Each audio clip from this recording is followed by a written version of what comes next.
Ooh. I'm tiny. Hold on. I'm really stupid and I didn't turn on my music and I'm really freaking tiny. Oh my god, give me a moment. My head and shit isn't on. This happens every time I haven't streamed in a while. I didn't stream at all last week. Give me a moment. Ooh, okay. I hope the music isn't too loud. I'm gonna lower it down a bit. I hope the music isn't too loud. When people start coming. Ooh, you can only see my head. Alright. Whatever.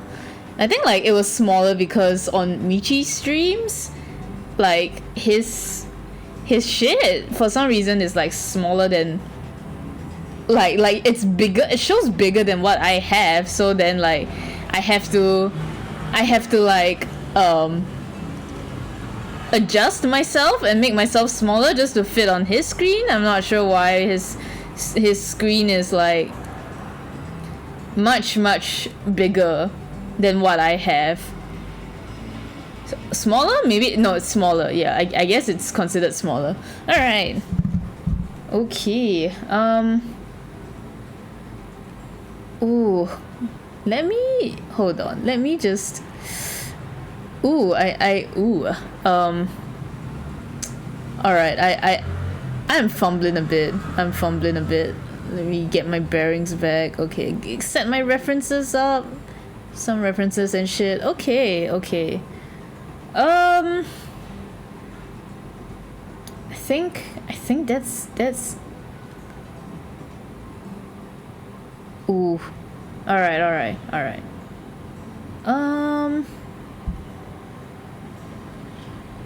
Is everything fine? Just checking a little bit. Oh my god, my Chrome is lagging yet again. Did my post send? Hello? Did my post send? Is my mic working? Oh my gosh. Stuff is breaking. Hold on. Stuff is breaking. Holy crap. Okay. Nothing seems to be. Wait, hold on. Daijobu? I can't tell. Alright. Okay, whatever. I'll just go. Hello everybody. Please let me know if the volume is alright because I didn't do a mic test. Let me know if I'm too loud or the music's too loud or the music's too soft or let me. I think the music is fading off a bit. It's going to the next song. That was a bad timing, but yeah, let me know if stuff sounds okay and if you guys can hear stuff. Alright. Otherwise I'll literally keep going and then like I would not know until my husband is out of the shower and then that's the only time I can ask him to like, hey, can you check? And then he tells me like, no one can hear you, and I'm like, fuck, so it seems like everything is working. I'm not very sure. I hope shit is working. Yeah. I hope I sound fine. That's it. Anyway, yeah. So sounds good. That's good. Thank you. So this piece, my art stream from forever ago, which I don't think is even on my Twitch channel anymore. It's on my YouTube channel, but I don't think the VOD is up on Twitch anymore. Like, Twitch has a two week like limit unless you highlight the entire stream, but otherwise Twitch has a 2 week limit on the VODs it can keep. And like I think the last art stream I did was more than 2 weeks ago, so it's gone. But it used to be a different piece. I don't know if I have I don't have the original sketch, but it used to be a different piece. Like the background is mostly the same, but like the pose for this green girl, it was like completely different. And I actually lined it. I lined that on stream, right? I lined her on stream, and then like I left it for a week. Because I wasn't feeling it, even though I was like, oh, it's healing my art block a little bit. Yeah, I'm drawing again, blah blah blah. But like the truth was, I did not draw again. I I left it for a week, and then I looked at it again, and then I realized that I didn't like it. I realized that I I wasn't feeling it, and that was probably why I left it for a week.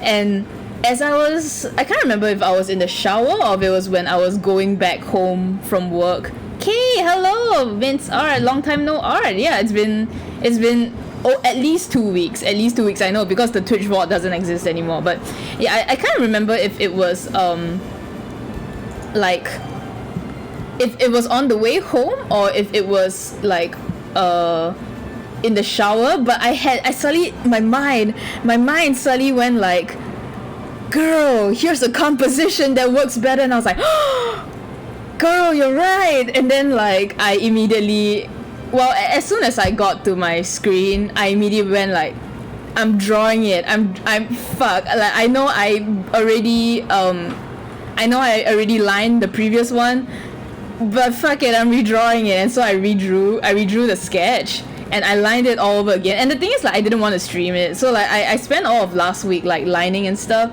and I didn't want to I didn't want to stream it because I felt embarrassed, like oh, I already streamed like the lining process. And I feel like most of my art streams, it tends to be just the line art part, because like no one like it just so happens that when like I try to stream art like once a week, and it just so happens that when I get a sketch ready, and then I'm like, okay, I've prepared a sketch for a stream, and then so what happens after you sketch, you do the lines, right?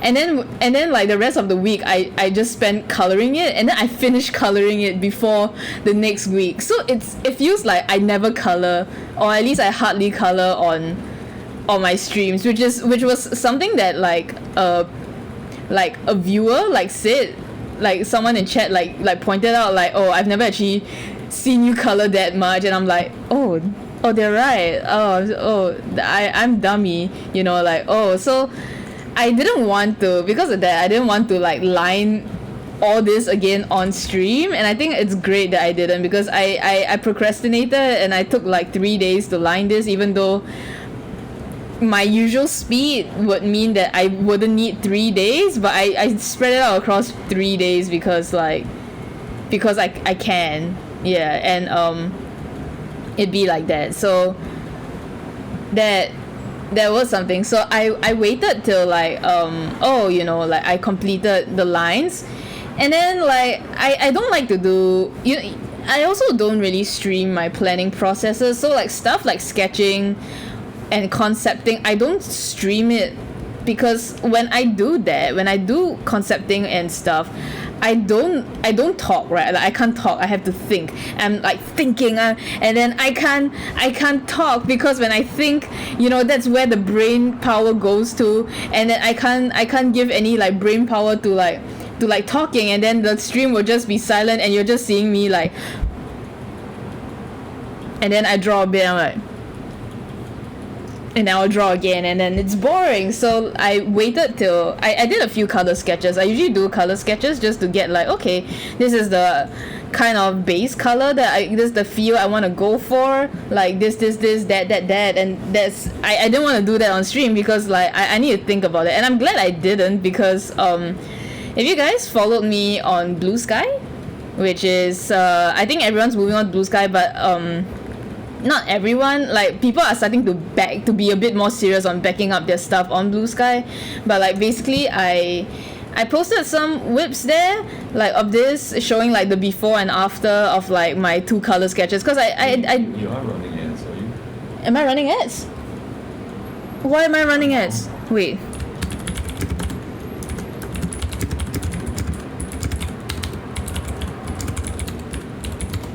Hold on. I never run ads. What? That was me going into your stream, so maybe it was I never run ads. Hold on. What is this? monetization, I think. Monetization? Yes. Oh, there's a new ads. Maybe it changed some shit. Oh, no. What? Wait, how do I turn it off? I think disable pre-roll ads. Disable? Ads. Oh, wait, no. No. Eh? Yeah, disable pre-roll ads when I run ads. Well, no, but I don't want to run ads. What? No. What? Wait.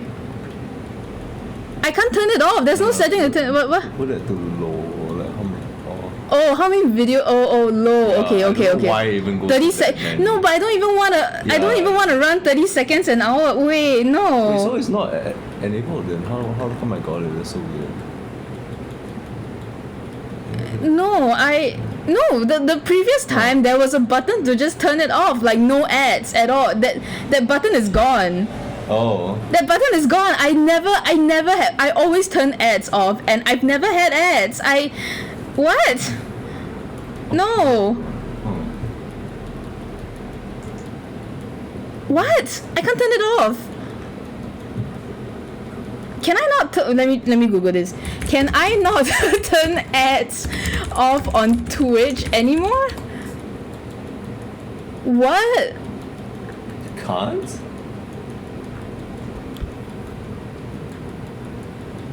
Yeah, no, I don't have pre-roll.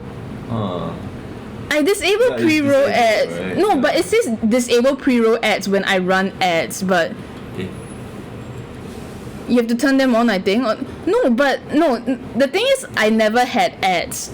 Ever since I got affiliate, the first thing I did was turn off the ads because I know that like people don't like ads and I genuinely don't care about ad revenue. Maybe you're right. Like if you go up letters, you switch that ads manager. Okay. Just maybe you can. Wait, is that auto schedule? Yeah, it's auto schedule. It's not. It's not. It's not that. Like no. The thing is like, ever since I got affiliate, I've always turned it off. There was an option to just be like, don't run ads. Manual. How often? No, this is the same as it's the same as this. Yeah. Wait, what? Oh no. What stream display ads? No. It doesn't say that there will be no ads. It just says, oh, you won't get revenue from ads, which is like, if you're gonna force me to run ads, you might as well give me the fucking money. You know? What the hell? What? I can't turn it off. I actually can't turn it off. Like, That joke go away. no, I don't want to turn ads on. No. No. Okay, I'm sorry, guys. I have been. Capitalism has defeated me. I think it's something to do with needing ad breaks. But then why now? Why now? They've let me. I've been streaming as an affiliate for 2 years and like almost 2 years. 2 years because Frosty has given me at least 24 months of like membership, you know, so of sub money. So I'm in shambles. No way. Yeah, no, like I've been streaming for 2 years, like as affiliate for 2 years, and I've never had to. I have always had the option to stop ads. I've never had a single ad except for that one time it accidentally turned on, and then I lost a follower for it. Oh my god. Okay, let me like. I have lost the ability to disable ads. Unfortunately, there will be a mandatory 30-second ad every hour. I am sorry. I cannot do anything about this. My bad. Yeah, I'm pinning it. Is this a Twitch problem? Yeah, this is a Twitch problem. Unpin after manually unpin or end of stream. Yeah. Okay. Yeah. All right. So okay, I don't want to show this right after I just complain about the ads, but apparently if you sub to me before October 31st, you get, if you sub or gift a sub on this channel like within before October 31st, you get 3 months of Discord Nitro. Terms and conditions apply. I'm not sure, but just in case, I don't know. I thought that might be something, but please do not feel like you have to, because I this is not, you know, I don't really care about earning anything off this. But if they're gonna run ads, if they're gonna force me to run ads, then they better fucking pay me.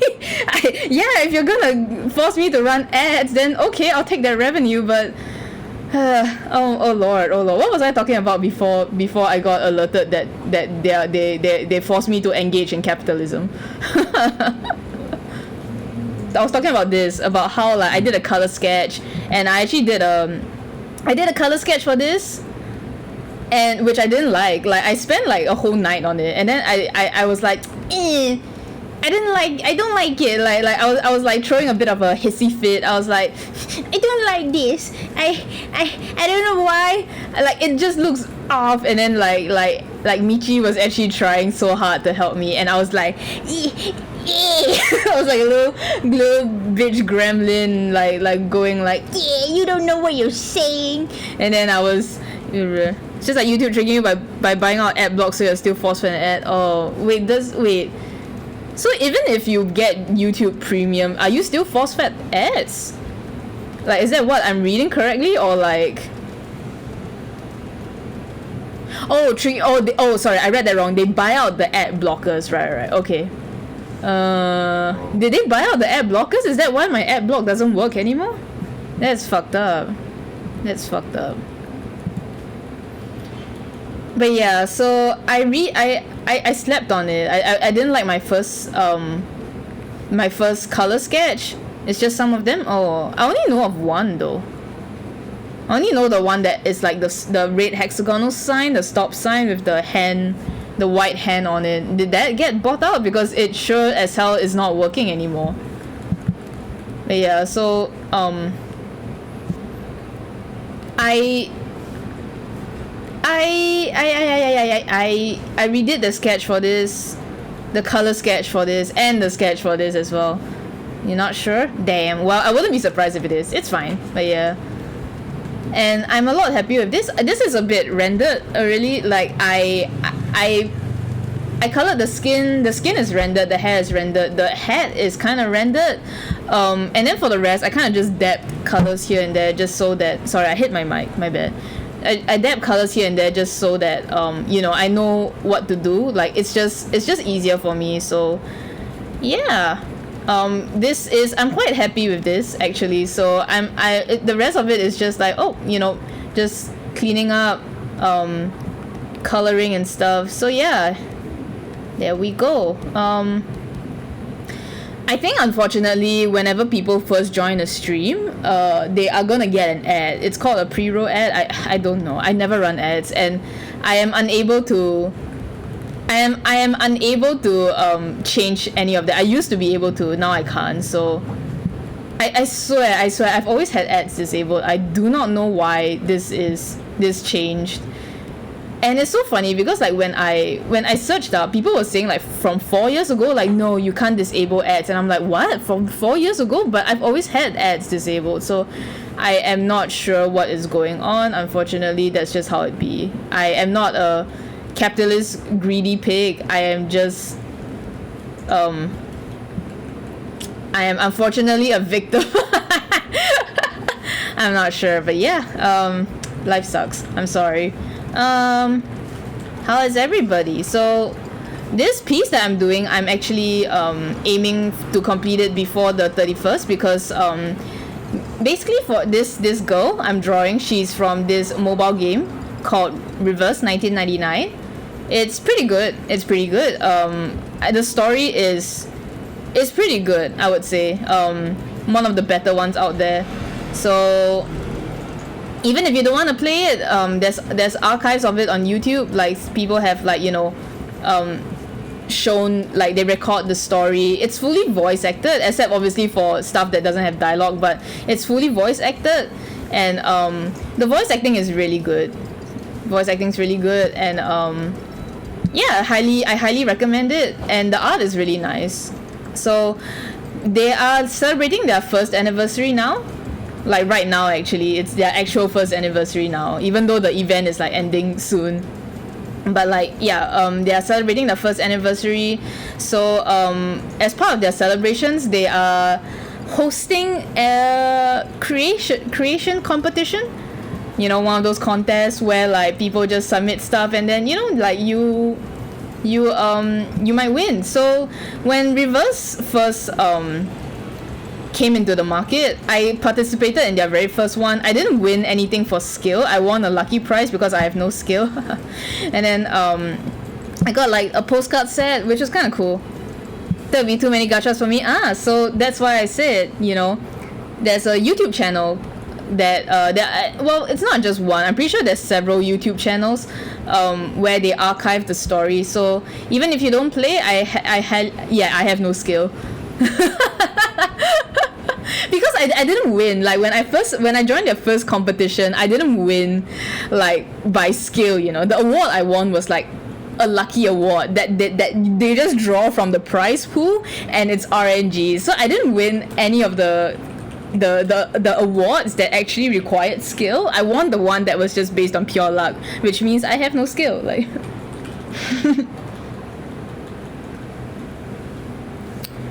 remember the protagonist from Dangan 1? Okay, fair. I hate you. Don't let me find you a slave for calling yourself non-skilled. No. I didn't call myself that. Blue Pork, Reverse 1999. Okay, no, but honestly, that first piece I did for them, for their first competition was not great, because I think I redrew the piece like 3 times. I had like 3 different sketches for it, and none of them looked good, and the deadline was approaching. I was like, bro, I need to get something out. So I just like went with something like the most like plain ass idea that wasn't even that great. So I wasn't surprised that I didn't get it. I was more surprised that I actually still won something based off of pure luck. So I'm kind of glad I got a cute postcard set from them. But this one, like basically for their first anniversary, they updated their main story, like chapter 7 of the main story, and oh my god, I cried so much. It was so gave me like PTSD a little bit, and like I cried a lot. And I really implore that, like implore you guys to at least go find those YouTube channels that archive the stories on like their channel. It's fully voice acted, so you could just like leave it there. There are some like non-dialogue bits where it's obviously not voice acted, but if you're interested, it's pretty good. Like in my judge of quality, I think it's pretty good. It's a pretty good story, but I mean, I don't know, everyone has different tastes, but like I think it's pretty good. The first 2 chapters I would say are a little hard to get through, but like I think when I first read the first chapter, I was like, oh god, is this gonna be like Arknights again? Like, cause when Arknights first launched, the first 3 chapters it had were not great. Like, oh god, it was so bad. Like I remember I got so pissed at it, and I was just like, if my friend did not draw for this game, I would be dropping it like a hot potato right now. So I thought it was gonna be like that, but I think near the end of chapter 2, it kind of picked up a bit. Like some stuff happened, and I was like, okay. And then I read chapter 3, and I was like, oh shit, okay. Oh god, oh my god, okay. And then I read chapter 4, and chapter 4 was really good, and I was like, holy shit, I love this game. So that was why I wanted to draw for it, But this chapter, this new update, chapter 7, is such a wild ride. Really, really good stuff. And I'm like, okay, there's a competition for it. You know what? I want to draw something. Even if I don't win, I just want to draw something, because like, what a chapter, like what a good story.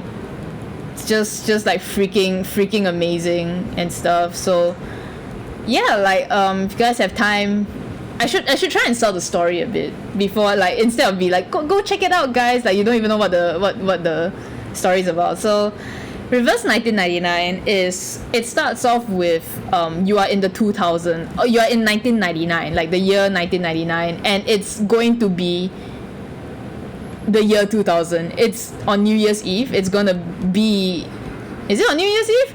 It's going to be 2000, okay? But then just before it before it becomes the year 2000, suddenly this rain starts happening, but this rain is going upwards, right? It's going in, get this, reverse. And then stuff starts reversing as well with the rain. Like stuff starts going back in time, and basically you play as, you not really play, because like the main character, like the player character, actually has a personality and a name. It's not like a blank slate like most gacha games like tend to do.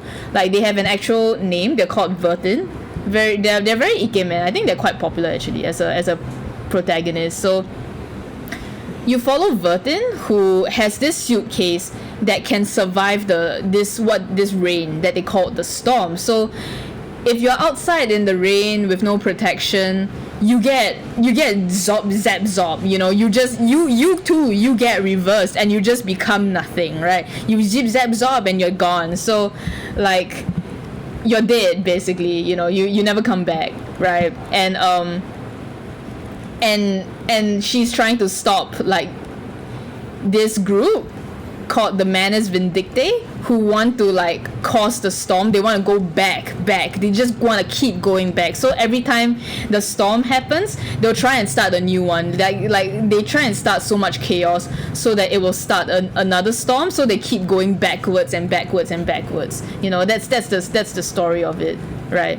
So it's just how like, you know, you follow them and you follow like what happens and stuff. It's a very interesting story, and I think one of the highlights of it is that it explores a lot of like facet of like different cultures and stuff, mostly the English cultures, because it kind of like prides itself of like on like its British like voice acting and stuff. So yeah, it's very good. It's very good. Interesting concept. And the voice acting is top notch. Also, if you play Final Fantasy 14, which I know most of you do, most of you here, you're all Final Fantasy 14 players. I know you guys do. And if you play it in the English dub, the voice actor for Tataru, Karina Reeves, she voices one of the main like supporting roles in Reverse 1999. So you get to hear little Tataru, but not little, and she's like a rock and roll pirate, you know, like she's really cute. I like her a lot. So yeah, like if what I said like catches your fancy, yeah, maybe give it a try. It's on YouTube. More than just the regions, but the eras as well. Yeah, oh yeah, right, yeah. It's also about the era. So it's like not only do they, it's honestly, like, I think it's been causing quite a stir lately, because people are expecting them to like really go all in on the cultures, but I think like the focus is more like on the different eras and how it affects it's kind of the modern day, and it's not really modern day. It's like you know, the Rimit Cup, you know, how the Olympics came about, opera in Vienna kind of thing, you know, like these kind of movements and like cultural like time periods and stuff, you know. So they focus on that as well. So yeah, you know, that's if you are interested in that, then yeah, I highly recommend checking it out. It's not bad. I mean, not all the chapters are good. I think there are some like snooze chapters, you know, as I say, but I feel like you need to have some of those like not as great chapters just to set the mood. Usually I feel like most of the snooze chapters that they have are most of the snooze, like the chapters that I consider not as great, they tend to be because they're kind of like starting a new, like chapter 1 wasn't that great, chapter 2 they were still kind of trying to find their footing, and then chapter 5, because chapter 4 was kind of a conclusion of one arc, so chapter 5 was also kind of a snoozer. I didn't really care for it that much. It was alright, but I didn't really care for it. Yeah, and then it kind of just like gets better from there. So yeah. Anyway, speaking of series that I really like, sorry, Apple. You want to use a fork? Huh? Nah. Oh.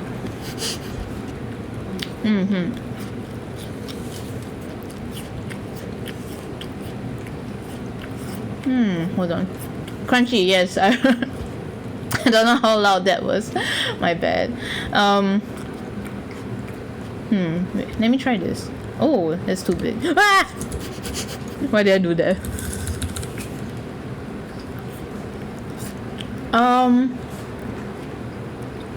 Have you guys been watching? Oh yeah, it's really good apple. Is this the same apple that the horses eat?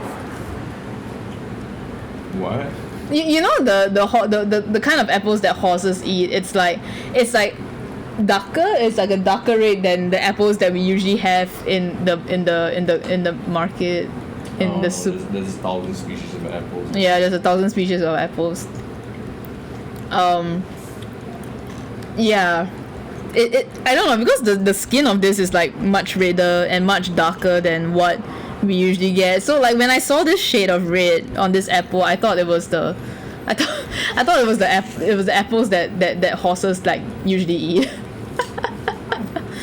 But yeah, speaking of other series, have you guys watched or read Dan the Dan? I don't like it feels so like, oh, what the hell, like Min's like, you're not original, you're just jumping on the trend. Well, yeah, I'm jumping on the trend because it's good. Okay, checked it out when the first episode came out, and then like I thought like I had no idea what it was. Like I've heard people talk about it, and I heard that people say that it's actually pretty good.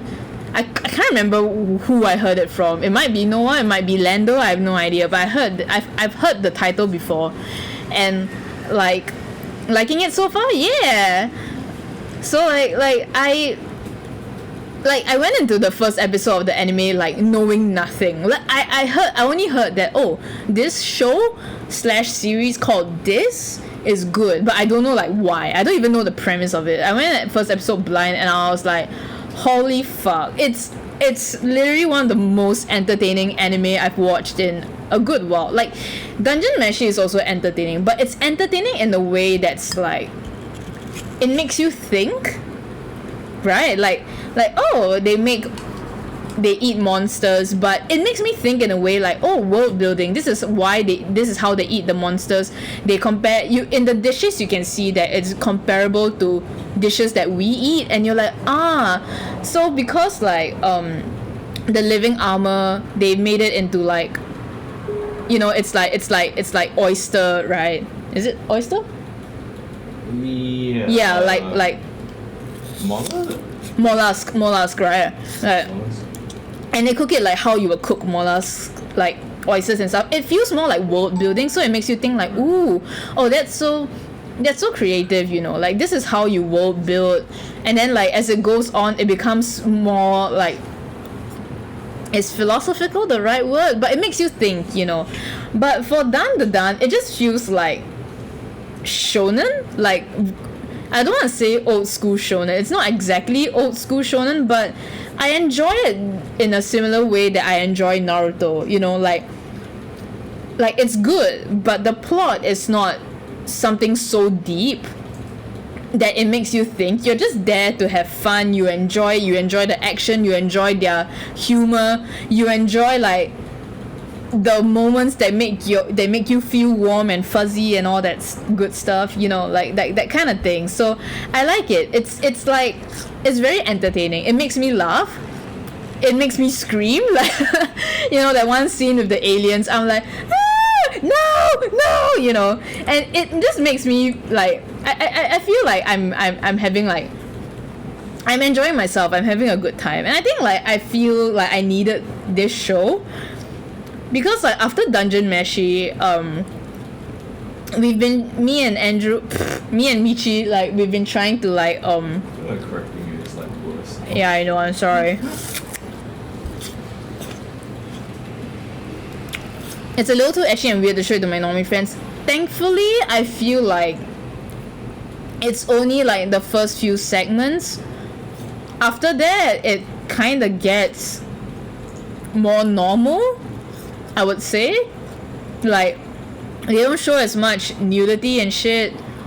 But I get it, yeah. Like, they have to get past that first hurdle first. But I highly recommend it. I don't know. I feel like people who can look past it and just enjoy the show for what it presents, I feel like they would be able, it's that kind of show. It feels like the first episode / first chapter is like a litmus test, you know. If you can't take what Momo went through with the aliens, then this you probably wouldn't enjoy the series, or you probably shouldn't read it. But if you can get past it, like, it's good. Like, you're in for a good time. So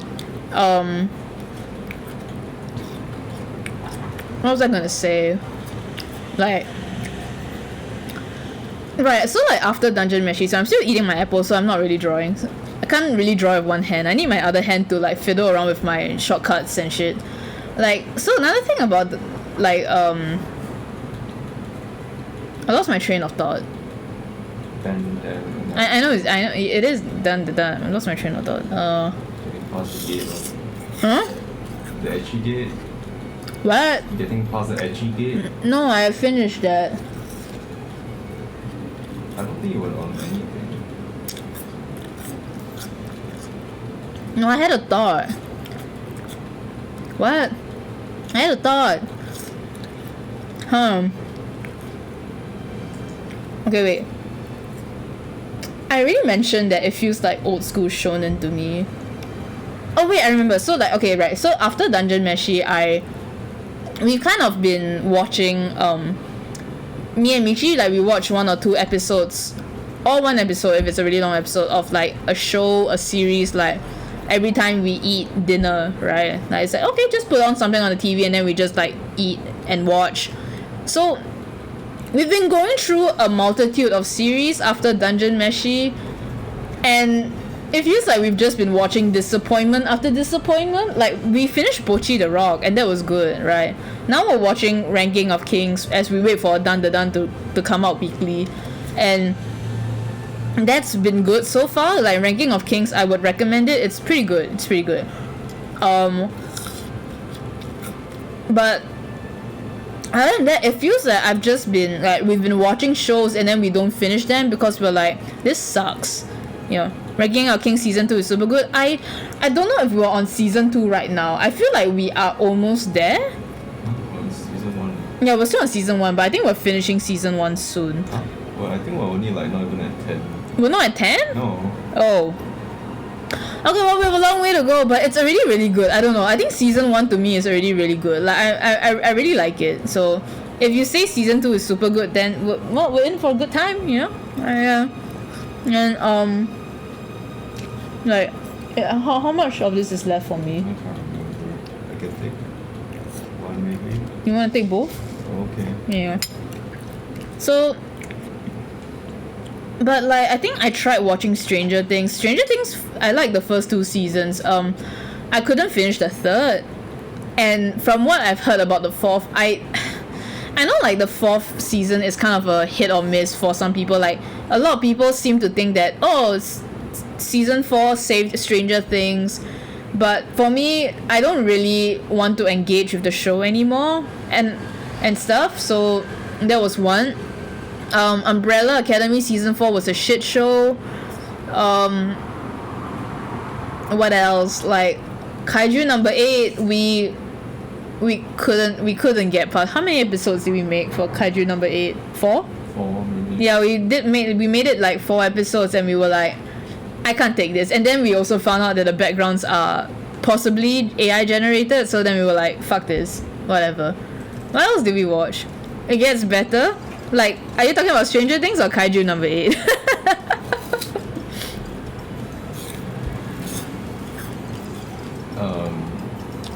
I assume you're talking about Kaiju number 8, but I will, like, if I feel like, oh, okay, if I feel like getting into it again, I will read the manga, because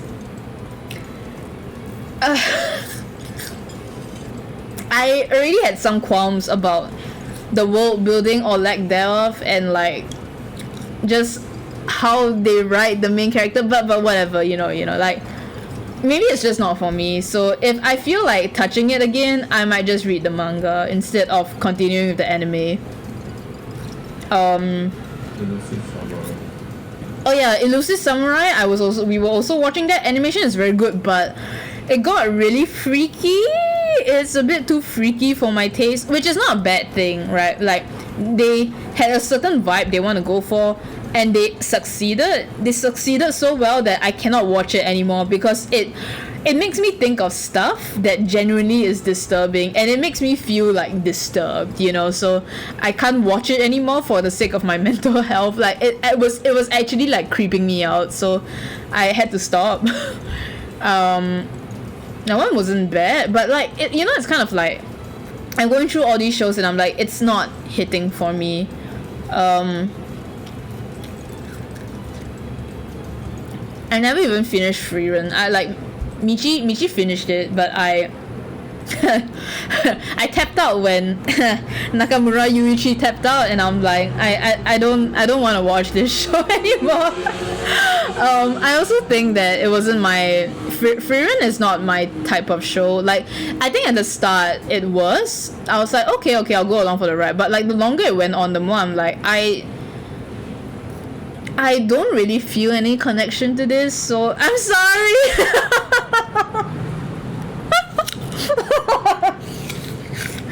Oh no. Yeah, I think it's good. It's just it's not. I would say like after finishing, it's not for you.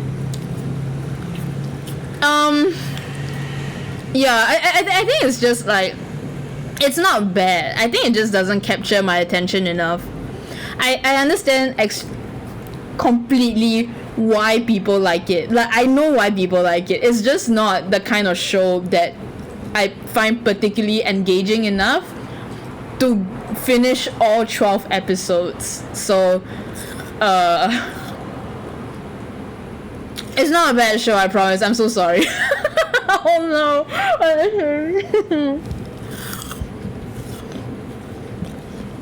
I have taste, I swear. I have taste. Okay, I'm not bashing it, I swear. I'm not just like trying to be a hipster or anything. Oh dear, I'm so sorry.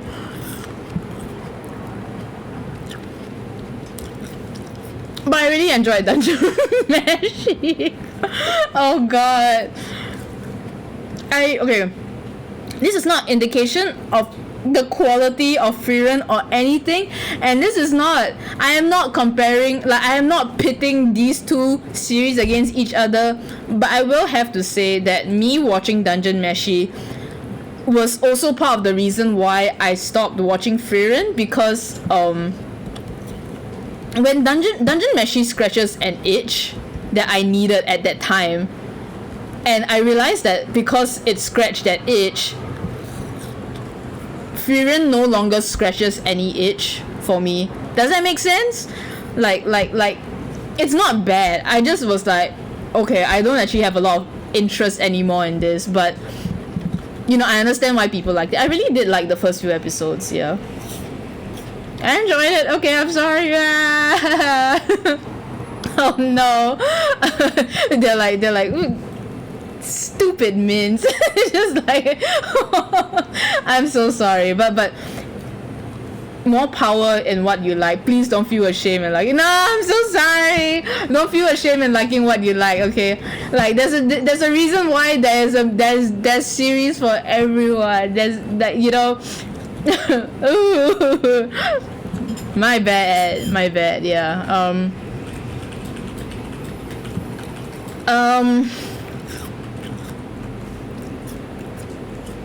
She didn't get to the tuning exam. Yeah, I did not.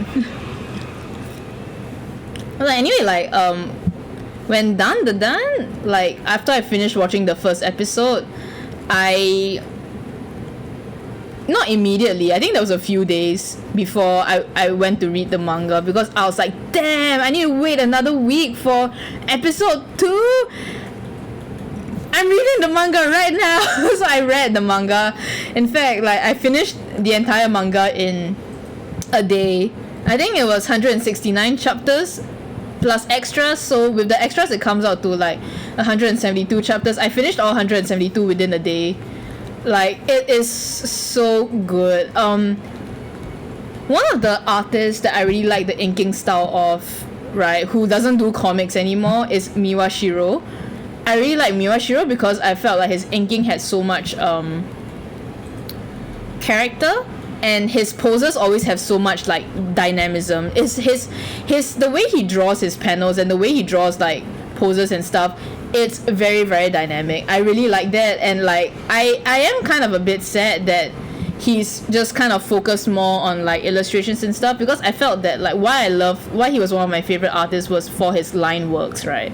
So I mean, I'm glad that he found he found success in his illustrations, but his line work and his comics was something that I really really like missed. And I think like the manga art style really scratches that itch. Like, it is so dynamic, the line weight is so gorgeous, the way he shades, the way Yukinobu Tatsu like shades, the way he draws, the way he does like poses, expressions, compositions, like it's all very Min's core. Like it hits like this very sweet spot that I don't get like for a lot of like things. So like it was so good, and its sense of humor, as like the sense of humor is a bit crass, but I'm also a very crass person.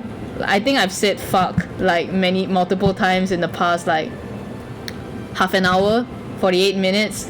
So I'm very crass as well. So it's very my type of humor. I don't know, like I find it funny. I find it funny. Like it's so stupid, right? Like the granny's like, I'll let you suckle my tits if you let me gobble your weenie. And it's like, for most people, it's like, what the fuck are you saying? That's so cringe. And for me, I'm like, hee ha ha, hooter and hollering. Like I think both me and Michi, we were like, we were just like, what the fuck? And we were just like laughing. And then I don't know. I think we're just 5-year-olds. I don't know. It's so like dirty humor. We're just like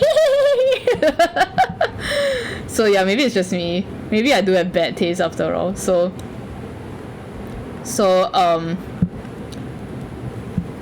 I really liked it. The manga, I feel like it. Is it okay for me to trash another show that is pretty mainstream? I feel like it's alright for me to trash this one, because I think this one isn't held as much of the same regard as like Frieren. It's Jujutsu Kaisen. Basically, I want to trash talk Jujutsu Kaisen a bit, if that's okay. I'm sorry if you like it, but okay, I'm gonna that's okay. You don't get to say anything. You're my husband. You're my husband. You are forced to like Alright. So I think done, it's, I would put it in the same vibe as like Naruto. I never really finished One Piece or Bleach, but I would put it in that, the kind of like more old school shonen kind of territory, while with a bit more modern sense of humor, if it can be said. While stuff like Kimetsu no Yaiba and Jujutsu Kaisen, I would put it into a more like very new age shonen. It's like in the middle, right? Like I wouldn't put it in the same era as like Chainsaw Man and Dan, even though actually they kind of were created around the same time. But it's like, speaking of One Piece, latest One Piece filler app is crazy good. Saw clips of it. Ooh, episode like 2000. I wanna one of these days I'm gonna actually finish. I'm gonna sit down and I'm gonna read all of One Piece, but it's not anytime soon, that's for sure. But I want to do it because I really enjoyed the live action. I actually read One Piece before, but I didn't got like the place where I read till for One Piece, it was when Nico Robin literally just appeared. It will overtake FMA and MAL. I tell you, it will only overtake for like a bit, and then the FMA fans will come back and they will they will they will make FMA number 1 again. But I'm glad for the One Piece fans. I think One Piece has always been strong. But yeah, anyway, so Fairy Tail, like, okay, so one era of shonen is Naruto, Bleach, One Piece, that era, right? And maybe like some other stuff, like lesser known series that I have never read, so I cannot comment, that people will be like, you are not cultured because you only know the big 3. You don't know these better series, you stupid fuck, but then the second era I would consider Fairy Tail, Katekyo Hitman Reborn, and one other in fact, actually, I will put FMA as like in the era of Naruto, but FMA is, I would say, is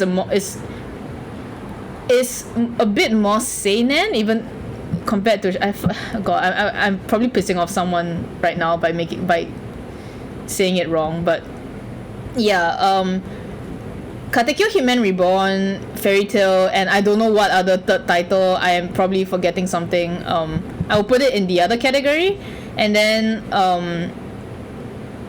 Jujutsu Kaisen, Kimetsu no Yaiba, and I don't have a third title either. I wouldn't even put okay. So between those two, maybe My Hero Academia and Haikyuu, like I'll put that as the third era, and then to me the fourth era would be Jujutsu Kaisen and Kimetsu no Yaiba. Yeah, the thing is I wouldn't put MHA with Kimetsu because I felt like that was different. I don't know, it feels different to me. It feels like a different era to me. Then after Kimetsu and Jujutsu Kaisen, then now we are in the Chainsaw Man era, where it's Chainsaw Man, Fujimoto, and his assistants. They're taking over the world, you know. So like, if you guys don't know, the author of Dan Da Dan, like Yuki Nobutatsu, the author of Spy Family, and one other manga that I cannot remember now that's also like making like the waves. They all have connections with Fujimoto, so like it kind of feels like it's a new era of like the Fujimoto, you know, like people he's worked with, people who have worked for him, like they are like finally. I think most of them have already been drawing. They like quite a few of them, especially like Dan the Dan's author. Like this is not his first time like being serialized, but I think it's like finally they've broken into that mainstream, you know. So yeah, so I think I stopped reading shonen after My Hero Academia. Like I didn't even complete My Hero Academia. Like okay, I call it Bokuaka if that's easier for me. So I didn't even finish Bokuaka. I also did not finish Haikyuu. Like I think like I was following them like quite a while, and then like I kind of just like fell off in the sense that like I didn't stop reading for any particular reason other than like I just never caught up with it. You know, I stopped keeping up with it, and it's like, oh okay, yeah.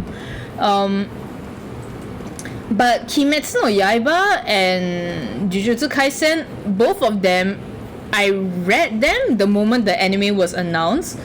I read them, I caught up to it, and then I decided that I am not interested in reading it anymore because Kimetsu no Yaiba, I think, is obviously the better of the two. Definitely, right? Like, but it...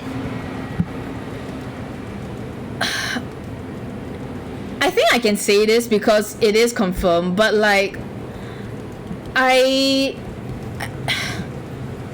think that I never really got attached to any of the characters. Like it was moving quite fast paced, and like obviously the manga ended like quite early because I think the author had to like go back to her hometown or something, I heard. So like she like the last arc where they were fighting, where they actually went to fight like Muzan and his like rank of demons and stuff, like it felt really rushed, and I was like, whoa, okay. And I'm a person who prefers like character writing over plot writing. Like using Stranger Things for an example, I know in terms of quality season 1 is superior in terms of quality, but season 2 had better character writing, I feel so, or at least had stronger character moments, and that's why I prefer season 2 even though season 1 is better, you know, that kind of thing. So I think like Kimetsu no Yaiba didn't really make me interested that much. It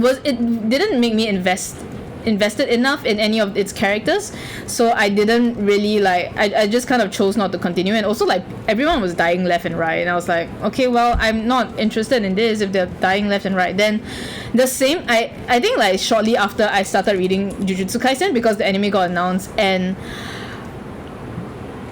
it's weird. Demon Slayer anime is so much better than manga. I believe it because I heard that the animation is really good. Yeah, I believe it. It's just that I think, I'm gonna be honest, I don't usually watch anime. I'm more of a manga person. Like if they're like, oh well, this series is finally getting an anime, it's actually really good, I will just read the manga. Like I would not watch the anime. which was only like remedied because of Dungeon Meshi, and that's why I started. Now I'm doing both for Dan the Dan, you know. But I believe you, yeah. For Jujutsu Kaisen, this one's hard because like when I first started reading it, I will admit that at the start I liked it better than Kimetsu no Yaiba, right? Than Demon Slayer. I liked it better. But the more I read, the more I'm like, oh god, like this is not good. The more I read it, the more I was like, what's going on? You know, like this is, you know how I say that I really like what wins me over for a series is the character writing, right? Oh, Jujutsu Kaisen has so little of it, you know. Okay, people are gonna get so mad at me for saying this, but it felt like Jujutsu Kaisen was trying to do all the pit stops that Naruto did before, but with way lesser breaks and with way lesser character writing, and each pit stop is shorter than Naruto. So like what I mean by this, right? Like Naruto has to learn how to deal with his powers because like you know, he got ostracized, and then he manages to go into school, manages to learn how to tries to make new friends with a trio and a teacher, and then like he learns how to work with them and shit, right? But in between the fights there is like large gaps, not say large, but there is some gaps where the characters take some time to reflect on themselves, like them to like, you know, they're just doing mundane stuff, and then like they have this time to like talk about like what they learn, why like the fight, you know, was important, that they learned something from it, you know, and that there is a bond between them. Jujutsu Kaisen does that much shorter and without the mundane stuff to build the bond. So like by the end of it, like, okay, I didn't read very far as I figured out. I read till like Nobara disappearing in the Shibuya arc. I read to that point, and I kind of never felt like the trio were really friends. Like they are friends in the surface level of the word, right? Like they help each other out, they look out for each other, they hang out with each other, they are fine with each other. Like, oh god, the dogs downstairs, they're going wild, they're going, you know. So like they are friends, but they don't feel like they have a bond, if that makes sense. Like I never felt like they had a bond because there was no time for them to talk to each other. The moment a fight ends, the manga throws them into yet another fight or a crisis, and then they just never talk. And I think it really came out when they had their quote unquote Chunin exam arc, and then Nobara and the rest were like, you know, they were like doing their, oh shit, okay, we gotta fight these like guys, you know, we gotta fight these guys and shit. And then like Nobara and what's the wolf guy's name? Oh my god, he starts with F. I'm sorry, but he starts with F. They don't have the One Piece friendship. Yes, they don't have the One Piece friendship. Indeed, because even Naruto has that friendship bond in between the arcs. They have like Fuhiki Sushiro.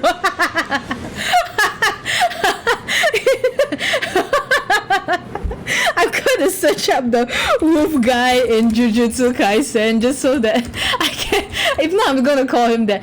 Fushiguro. Okay, Fushiguro. God damn. Megumi. I'm just gonna call him Megumi. Okay, like screw the first name last name shit. I'm just calling him Megumi.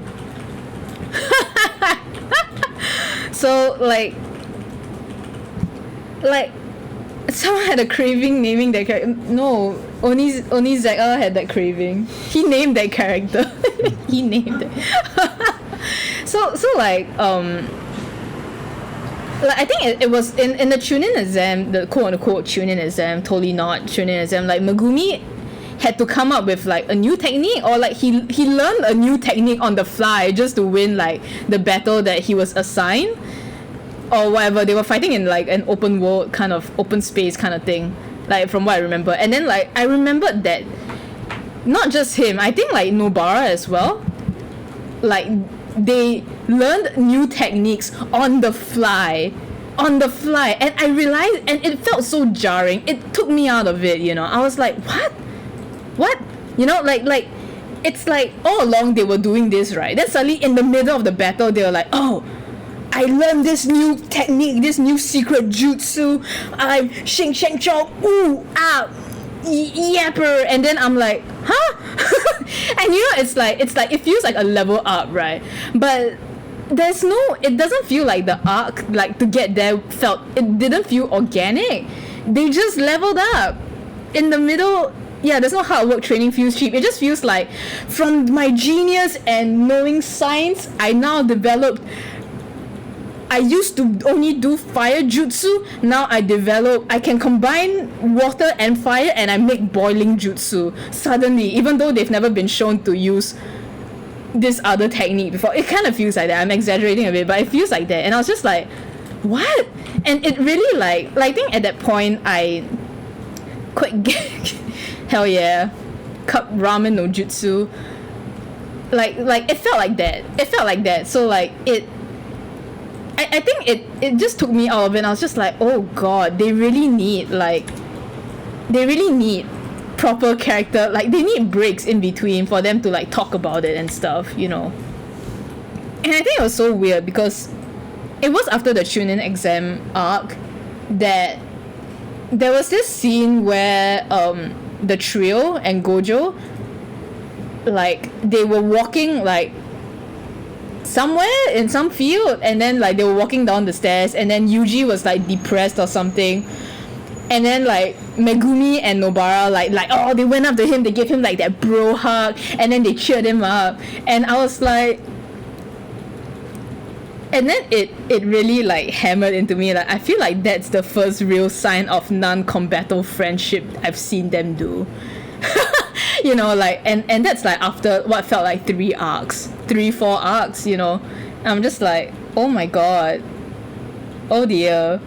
But also like, oh, you know what, the premise is still interesting, and I think like I had a bit of a horny thing for Sukuna. So Sukuna's really hot, okay? Like he doesn't even count as a hear me out, because everyone knows that he is conventionally attractive. Okay, so it's not a hear me out. No one is surprised he's hot. You know, I was reading it for Sukuna, right? And I quite like Yuji as well. So I kept reading. It went to the Shibuya arc, and I caught up.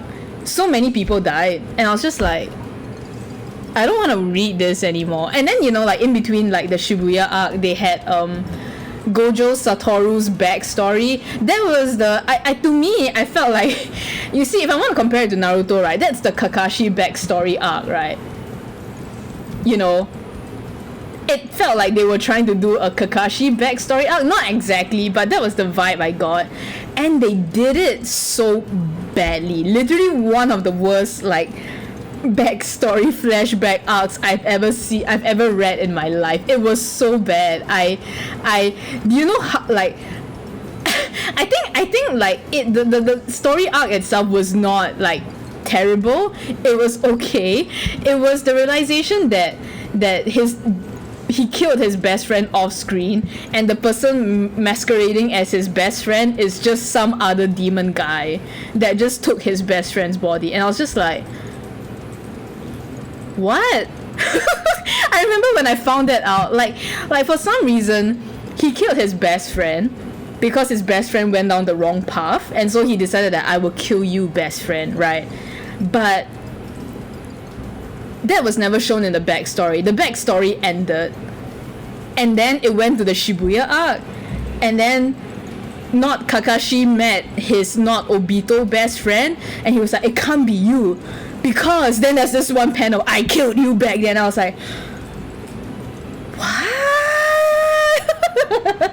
And he was like, oh yes, I am not your best friend, I am actually random guy, and he is just a vessel. And then he took off his head, and then there was like a funky brain inside, and I was just like,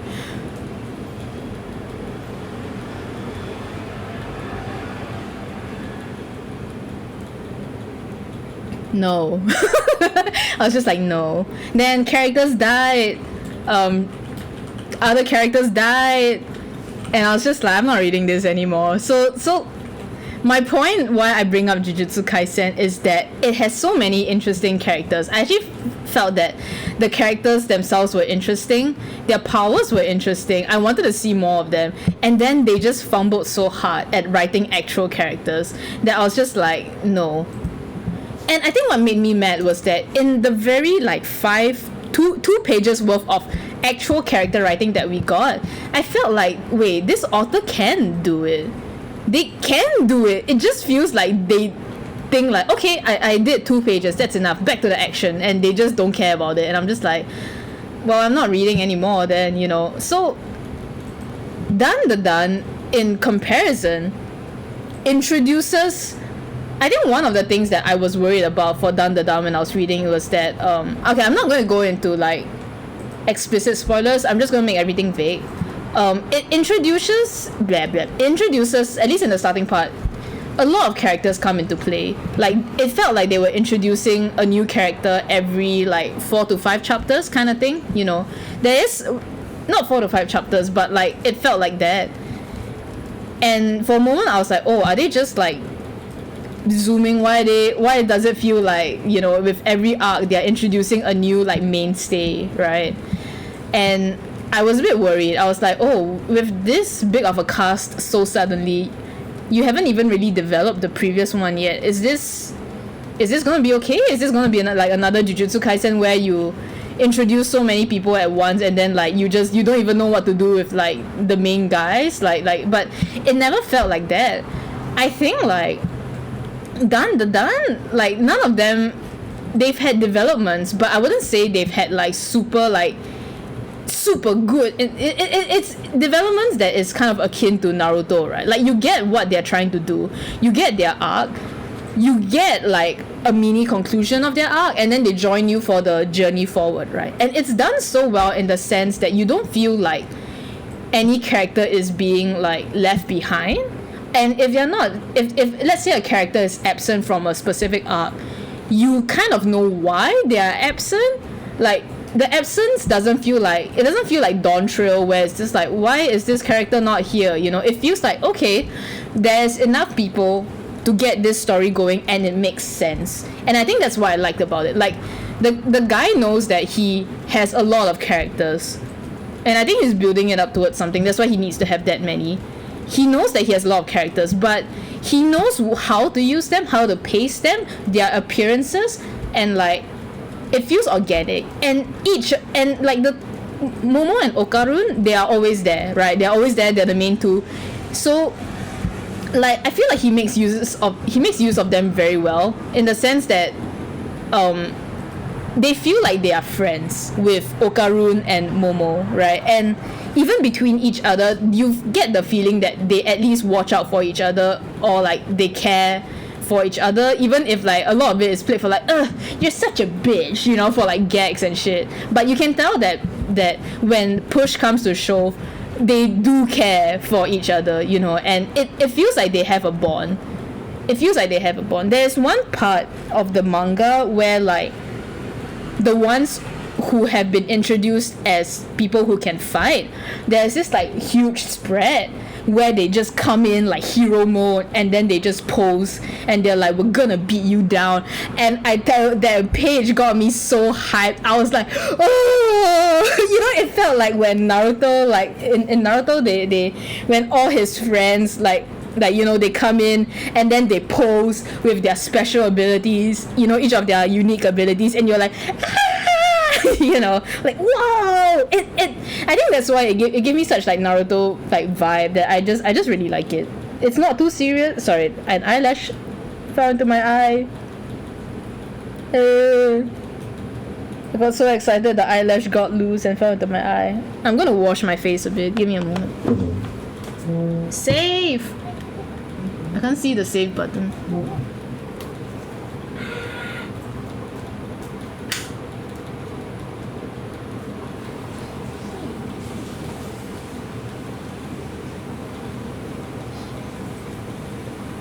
Kay says to hydrate. Oh, she's hydrating her face right now. What? Hydrate, bitch. Hydrate? I am Yeah. hydrating, yeah. Hydrate your mouth. I am hydrate my mouth. You know, my husband is such a good person because every time when he streams and he goes to the bathroom, I always do something to his VTuber model. But whenever I go to the bathroom, he doesn't do anything, you know. He's such a nice person. He doesn't even try to sit in front of my camera and make stupid faces. He's such a I'm not as funny as you are. I'm not funny. All I do is just put random shit on you. No. But yeah, so I think that's what I really appreciate about Dandadan. Another thing I appreciate about Dandadan, this one might go into a bit of a spoiler territory, but I'll keep it as vague as possible. And I kind of actually like tweeted this on my main Twitter. I hate love triangles, right? I cannot stand love triangles because I feel like the way most series do love triangles, like it's based on like, oh, the author is purposely making these characters misunderstand each other for like no explicit reason other than to create tension and drama, you know. And you're just like, well, this character is acting pretty out of like how they usually act, and it's pissing me off. And it's usually like that. Like, I don't know why it's usually like that, but it's usually done this way, and I hate it. Like, you know, it's like tension for the sake of tension. It doesn't feel organic. Dandadan has love rivals. Love rivals is not the right word, but it's kind of like that. Like, there are multiple people who like Okarun, there are multiple people who like Momo, but you never get the feeling that anything malicious is happening. A lot of it is mostly played as a gag, and even some of the ones that feel very wholesome, like, you don't feel like it's dangerous. You don't feel like, oh, the author's trying to use it to create tension between Momo and Okarun. It never feels like that. Like, as in, even if it does, you can tell it's very lighthearted. Like, it's not that serious, and which I really appreciate, you know, because in a way it kind of like, it's done in a way that actually develops Momo and Okarun. You know, I can't explain it more without going into spoiler territory, but that's another thing that I really like about it. It's like that Yukinobu Tatsu knows how to write and weave character relationships such that it manages to not feel like shit. You know, like, he does things that might otherwise make me feel like shit, but it doesn't make me feel like shit. So like, those who are choosing not to follow the manga and who are choosing to follow the anime instead, like, you guys are in for a treat. I can tell you that it only gets better. It really only gets better from here. Like it is so good. Really, literally one of the. I'm so glad I'm in a timeline where I can enjoy this show. You know, like it's good. Like, I would still say, like, maybe after the anime has ended, you know, and maybe there's a break between seasons, go and read the manga, because like, the manga art is very dynamic and you can learn a lot of things from it. And there are some things that I feel the anime did better, but I also think that the anime doesn't quite capture the sense of energy that the manga has, because I think it's a bit hard, you know. But I also do think that sometimes the anime, especially in episode 3, there are some parts where I felt like they could have gone with a more interesting angle, like composition angle, a different like angled shot to follow what the manga had, but they chose not to, and they go with like a frankly not as interesting shot. And then I'll go like, Okay, well, like maybe budget and stuff, but like so once the anime has finished airing, I would implore, like, at least check out the manga, if not for the story, at least for the art, because the art is really good, and like I feel it's the kind of art that I feel everyone needs to appreciate at least once. So yeah, like that is my recommendation, and I really like Dan a lot, and maybe once Michi reads it within the next 5 years or something, then maybe we can make like a Dan podcast, like how we did for Dungeon Meshi, and we just yap about it for like 6 hours or some shit. I don't know. I don't think there will be 6 hours to. Well, I don't know. Sometimes we can talk and we talk, and then like, oh shit, it's 6 hours. So, but yeah, it's really good. It's really good. So, highly recommend. But yeah, trigger warning for like the first episode. It does get a bit like dubious consent, though nothing really happens, but it gets a bit into there. It is quite short-lived, and it's not portrayed in, like, at least I personally don't think it's portrayed in a sexy manner, unless you like the kind of stuff. I don't know. It's not portrayed as like, oh, you want this to happen, it's portrayed as like really uncomfortable. So like if you can get past that, then like, yeah, like I said, it's a litmus test, so I think it's good. It's really good, and everyone should give it a try. Yeah, everyone should give it a try. I feel like my color sketch for these like is actually like really, it's actually done like fairly well, so I don't actually have to do anything.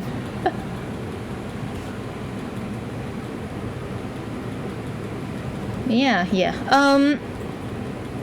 That's done the done.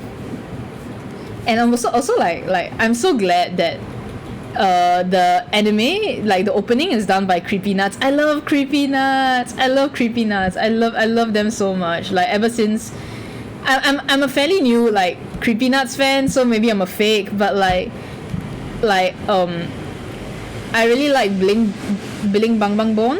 Like the opening they did for Marshlis, it's like second season, and like I don't know, I really like Otonoke. It's so good. Literally, like I don't know how they keep doing it. Every one of their songs, like, it's just good. So it's so good. Yeah, and then I'm trying to learn it. You will not hear me sing it because I don't do karaoke streams anyway. You will not hear me sing it, but I've been trying to learn it. So good. It's a good song. So I like that, like, I can just listen to it every week. So yeah. Hold on.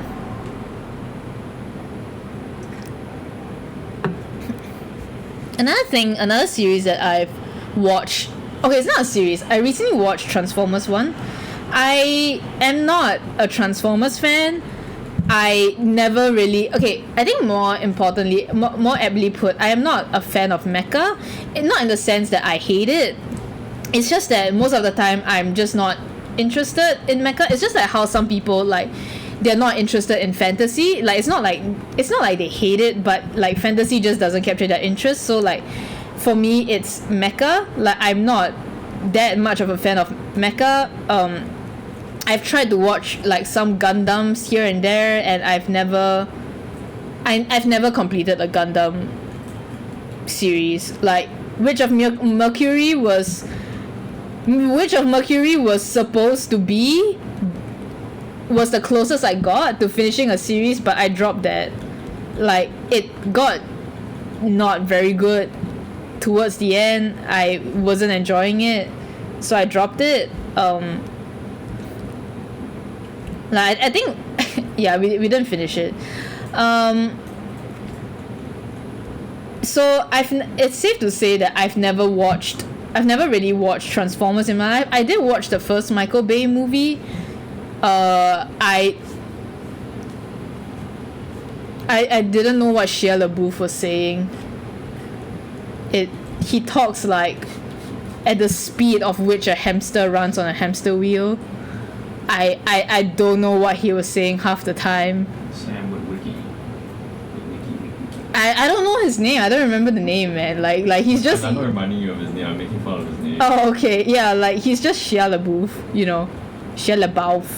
I don't know how you pronounce his name. Oh god, I talk too loud. I always like talk so loud and then I burn out real fast, like within an hour and a half of stream. Okay. La la la. La la la la. I don't know what he was saying.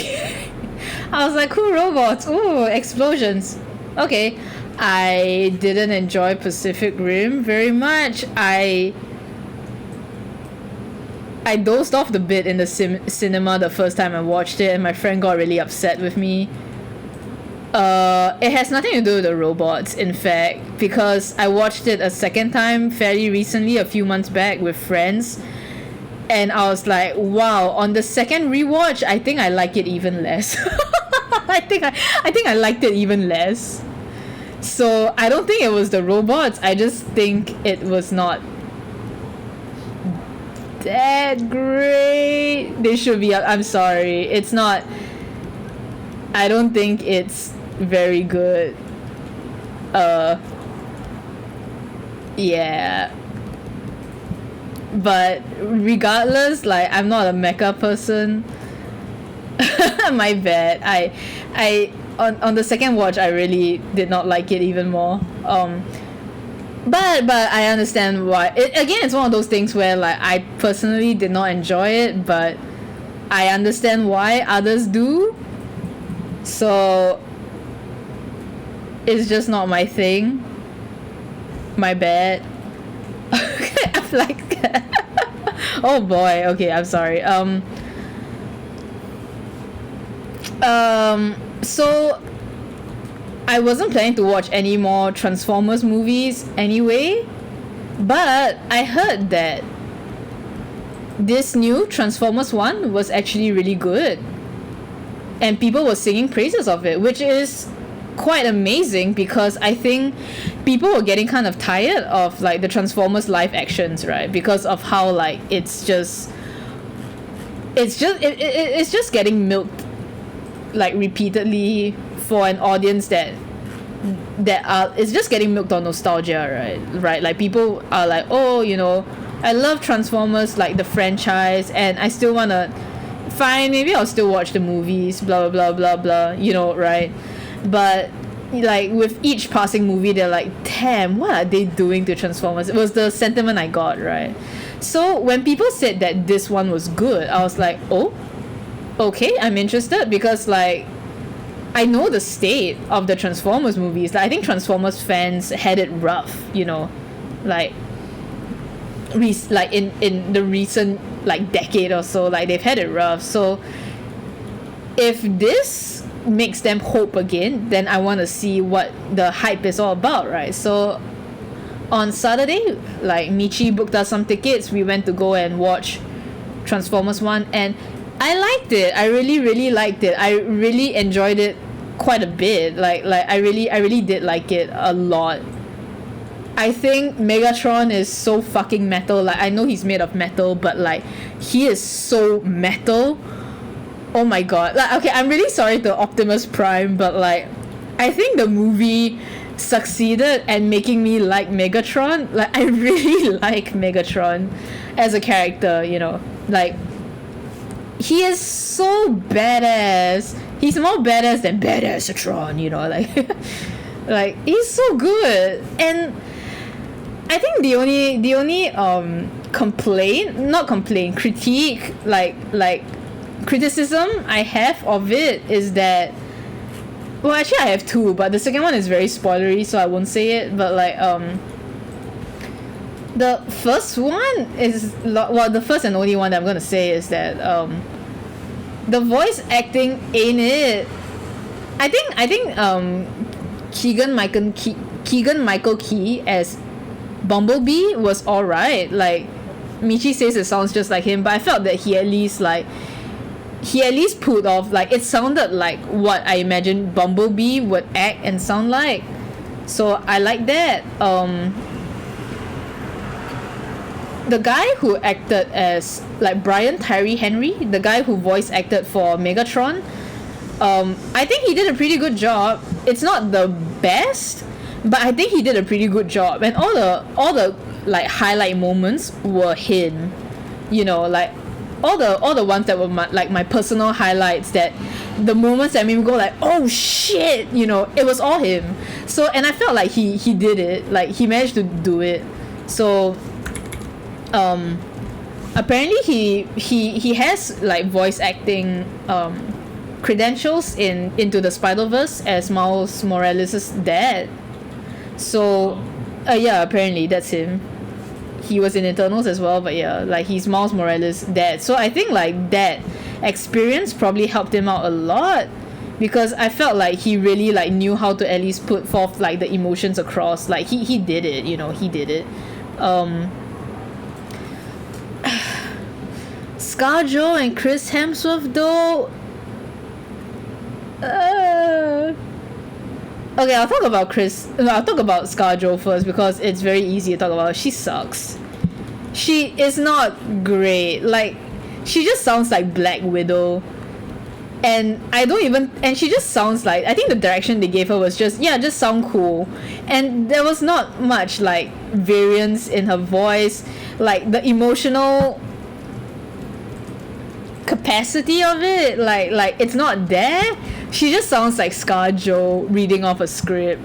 Like, she was not great, and I was just like, yeah, this isn't it. Like, it was kind of sad, because I think she voiced Alita, and Alita herself is alright. Like, I don't think I got like attached to her very much, because she is kind of like the token like, oh, badass female character, right? That she sounded like,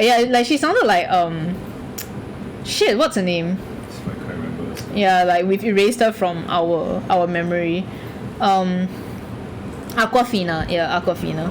She sound like, she, for some reason she had Aquafina's like vibe and like tone of voice in that one, and it sounded like, I don't know, it just grates on my ears. It sounded bad. And I was like, yeah, so it wasn't good. ScarJo sucked. Like, it's not that she, I mean, I just don't think she has the credentials or capability to do voice acting. Like she should just like either train her in voice acting, or the voice direction for her should be better, rather than like, yeah, just sound cool, you know, like either one of those, right? Or like just hire an actual voice actor. Like, the thing about Hollywood is that they want to hire they insist on hiring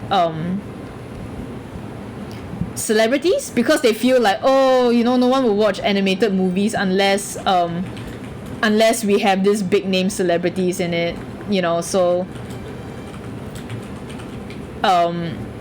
I hate that. Like they are not voice actors for a reason, and I hate that just because you can act equals you can voice act, because I really don't think that's true at all. I think there are different skill sets and shit. Hire game voice actors. So ScarJo was not great. Chris Hemsworth, I was told that he got coaching from the guy who voice acted Optimus Prime. So like, and I could tell, like, because we could tell that like he was really trying to do the Optimus Prime voice, but I think what happened was that he was trying so hard to hit the Optimus Prime octave that he forgot that he needed to act. So it just felt like he was trying to hit the checkbox of like, okay, this is how Optimus Prime sounds like, oh, you know, and then there was just no other like acting in it, and it just, like, I think when he speaks, normally it's still bearable, but it got very noticeable when there's one part where like Optimus Prime is trying to rally like the minors, you know, minors as in the job, not the age group, right? Like the minors, and he's trying to like give them a pep talk, like rally them and stuff. And you know, for like rally, it like when you talk and stuff, you're supposed to go up, right? Like your tone of voice goes higher. You're like, are you with me? Are you with me? You know, that kind of thing, right? Like let's go, you know, like it goes like up, it gets more like, yeah, right? But because he was trying to hit the Optimus Prime octave of voice, it sounded like, are you with me? We can do this. Let's go. We will take our city back. Oh, you know. Yeah, Optimus' voice is supposed to command respect, but like, I get it, but I think there's respect in like, and still like putting that kind of like tenure in it, and then he just like, let's go. We will take back our city. Like, join me as we fight. And you know, it's just like so monotone that I was just like, oh, this is kind of rough. This is kind of rough. Like, it's pretty rough. So yeah, that sure was something. It's still better than ScarJo though, but I just felt like a little bad. And also like I think it's just unfortunate because even though he really did try to change his voice, I cannot unhear Thor at specific points, and I was just like, oh, this is Thor when he's depressed. You know, so it was a little hard. I really tried to like not think about it that way. Well,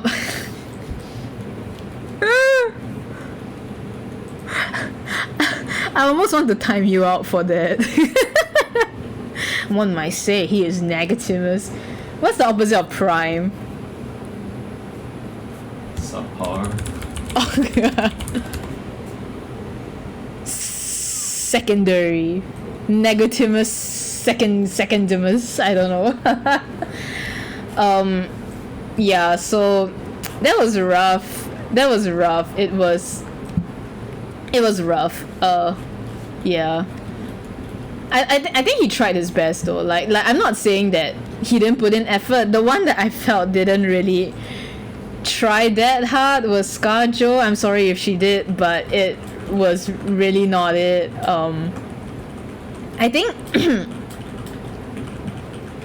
I could tell like I should show you clips of Megatron from cartoons. Yeah,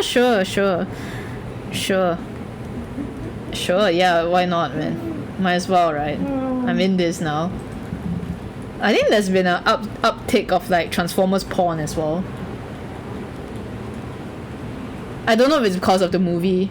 It's just that it's something I've been seeing people talk about seeing. I've not actually seen it, but I've seen more and more people talk about like, oh, I just saw like Transformers porn on my timeline kind of thing. So I don't know. Maybe it's the movie. I'm not sure. Maybe it's because of the movie. I'm not sure. But if it is, good for them. Those bitches gay, you know. There's some tension. I don't know if I ship it, but I think I wouldn't mind consuming content of it, you know. But yeah, it was pretty good. I really enjoyed it. It's not like a groundbreaking story. Like it doesn't try to do anything too ambitious. It doesn't try to be like so like it doesn't try to be too like smart. They just want to tell a story, and they succeeded at telling the story. The action was fire. The action was really fire. When they first transformed, it was really, really fire. Like I don't know, like I think when I saw it in the movies I was like cool, but when I saw it in this movie I was like, ooh. It might be because I always preferred animation as compared to live action. Like I am an animation student after all, but it was cool. I really liked it. The way they, you know, like I really like it. The choreography was great. Yeah, choreography was great. There's this one villain, like she's kind of like a spider robot. Oh, she's so fucking hot, bro. Like, I think she's just called Arachnid. huh? Wait, what's she? Yeah, she's called Arachnid, yeah. But I mean it is a spider, yeah, you know. Is she Arachnid or just Arachnio? I don't know, man. I can't tell what English people are saying sometimes, you know. Even they're speaking English, incomprehensible. She's literally just called Arachnid. Oh, okay.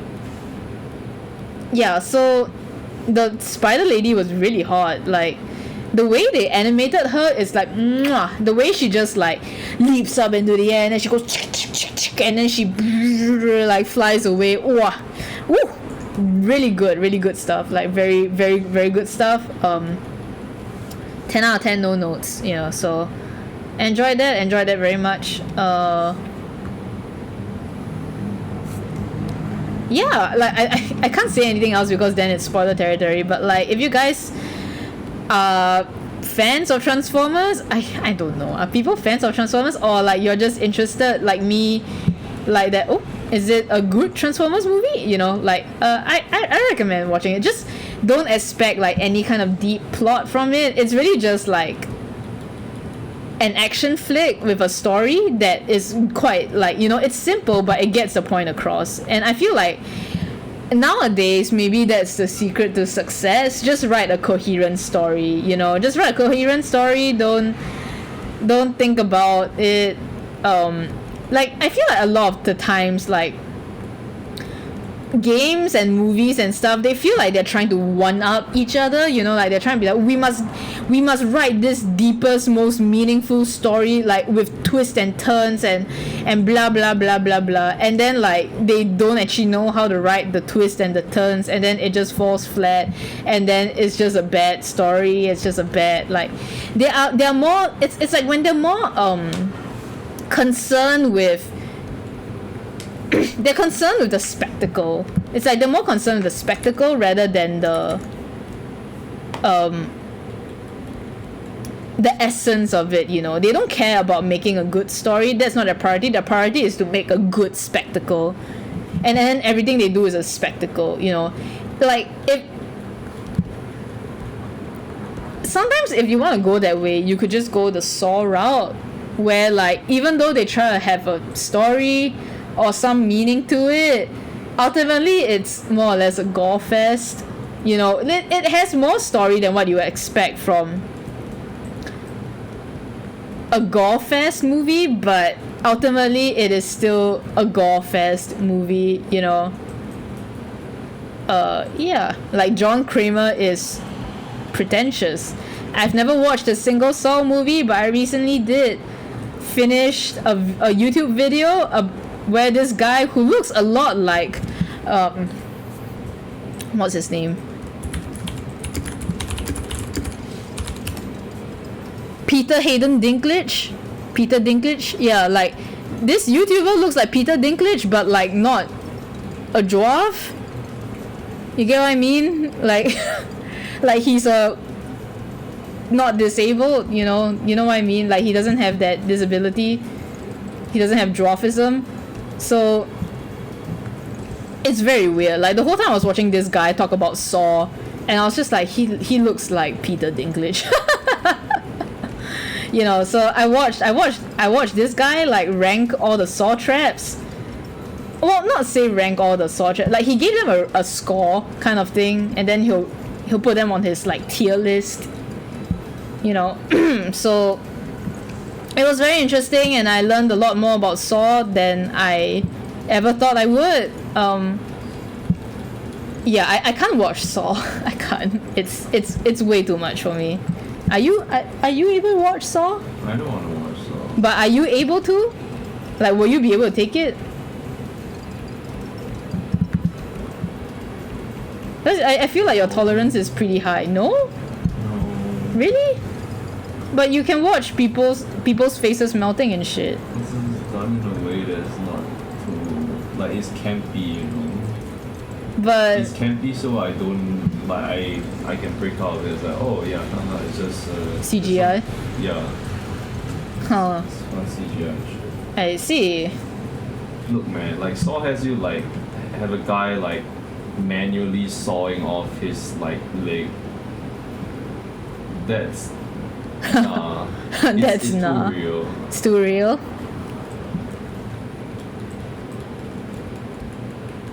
I see. But it doesn't have people getting buried alive though. Wait, does it? It does. Okay, yeah, it does. Sorry. Of course it does. But yeah, Why did I bring up Saw? Stupid fun. Oh yeah, Stupid Fun. Yeah, Stupid Fun. Yeah. I do think Saw is one of those movies where people are like, no, it has such deep meaning, and it's like, you don't watch it for the deep meaning. It's like, I watch Saw for the plot, and the plot is all the traps and the gore scenes, you know. Yeah. I was fine watching that YouTube video because the guy did censor everything, so it was alright. But there were like some traps where like just from, you know, him describing it, I was like, I'm not gonna describe it because it's quite graphic, but like, yeah, it is a very interesting. It's a very interesting video. I think the guy's editing was also on point. He's very funny guy. Yeah. Shit. I'm not good at streams, man. I've run out of stuff to talk about. Oh. Yeah, I thought you did something wrong. No, I just realized that, I've went through all my topics for the day. Like, I wanted to talk about Dan the Dan, and then I wanted to talk about Transformers. Did anyone go to Gamescom? Oh yeah, did anyone go to Gamescom? Did anyone go and try, like, Monster Hunter Wilds? Like, even though no one replies, like, everyone says no. What I heard from like my colleagues that like Uh-huh. it was kind of sad. Wait, what do you that, mean? Like the show floor was kind of sad. Eh? In the sense of like the amount of like games and stuff there. Right. Like Really? But people said there's a lot of games. I don't know. My friend was my colleague was like, oh, the Ubisoft booth Uh-huh. like is so ashamed to like show like their like Oh, Assassin's no. Creed or like Skull and Bones and shit. The only thing they had was Just Dance. Really? And they were like surrounded by EA booths and like FIFA and all that kind of shit. Oh no. The biggest shit was like the Capcom Street Fighter tournament, which is fair, true. Oh dear. Really? Also, my colleague said, I don't know if anyone knows anyone, but like he said that he went to the creators like Hub? like hub place? Yeah. The Artist Alley. Yeah, the Artist Alley, right? Yeah. That's the word, Artist Alley, right? And he said that like he wanted to buy this pin Okay. that was like maybe like this size, about Uh-huh. 2 inches tall, that kind of thing. Why are you using American measurements? 9 centimeters, I don't know. A 9 centimeter is really big though. It's 5 cm, I don't know. Okay. Yeah, so it's a pretty big acrylic pin, I think. Okay. Not acrylic pin. I think it was a metal pin. Okay. Uh, Enamel pin. Enamel pin, and it was like Gyarados, right? Oh, okay. And it was going for $45. What? Yeah, I was like, wait, what? That's ridiculous. What? What? I have, like, that was wild to me. I was like, no, just no. Prices do not go up that high. I don't know what kind of supply you got, or like if this person is so ballsy that they're like, oh yeah, I want to get like 2 times the like profit. They want like a whole like 2 times worth of profit. Yeah, What? like, that was nuts. But my other colleague got this like pin Uh-huh. that was like $12 like that, and Okay. it was like ZZZ stuff lah. But it was like it's actually kind of cool because like inside the pin is like it's a TV frame. Then the inside right is you can do it's one of those things where you can like flip it. That will change image. Oh, the lenticular Oh, that's what stuff. it's called. Alright. Yeah. Yeah, I thought that was kind of cool. I was like, oh shit, it's like $12. Oh, that's cool. Uh, No, I think I want- trying to pinpoint yeah. down it. I mean, maybe you could look at like if there was a hashtag for it or something. I guess. If you want to bother it now. I kind of want to. Right. What's Yunas? I don't know. Like I asked if the artist alley was like really badly lit, but he said like, oh, it was actually properly lit. Oh, so God. maybe they did light it up in the end. Oh, there she is. Okay. Yeah. Oh, maybe.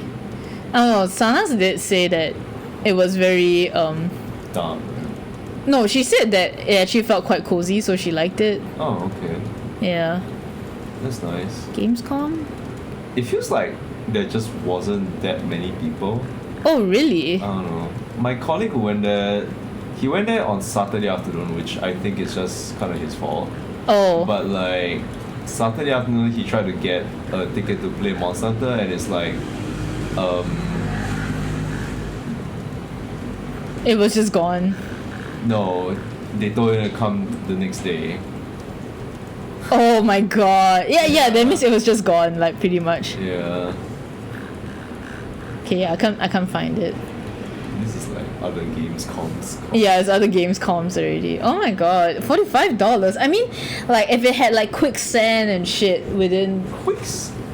cause now there are some like enamel pins. Okay, not say quicksand, but like glitter Oh. or like other stuff in it. You know, like I can see why it would be $45. Cause the price for making pins like nowadays is really high. It's actually really high. So like, I wouldn't be surprised. Right. They might also be like an overseas exhibitor, you know, because pins regularly go for that much in the US. It's a lot, man. It is a lot, but I mean, it can't be held if you know that's, you know. Well, the market research. I mean, No, but I mean, if they have to pay for flight and all that stuff, like Ueko comes here and she just sells her prints at like $60. It's the same. ugh. Though Ueko is a bad example, so. But yeah, I heard that Gamescom was, I don't know, like the people who went to Gamescom said that it was not bad, like it was fun. I think your colleague is the only person who I've heard like has given a negative like, yeah, like it's the first negative like feedback review. Okay. Yeah. Then everyone else said that it was fun, it was cozy, it was okay kind of thing. Okay. So I don't know. Maybe it just wasn't his thing. But he said there wasn't many people, but yet like he can't play. The ticket to go in was like $25. That's cheaper than AFA. Gamescom was pretty good for me. Oh, Oh, okay. did you get to play Monster Hunter, or like do you get to play like you get to try out like games and stuff?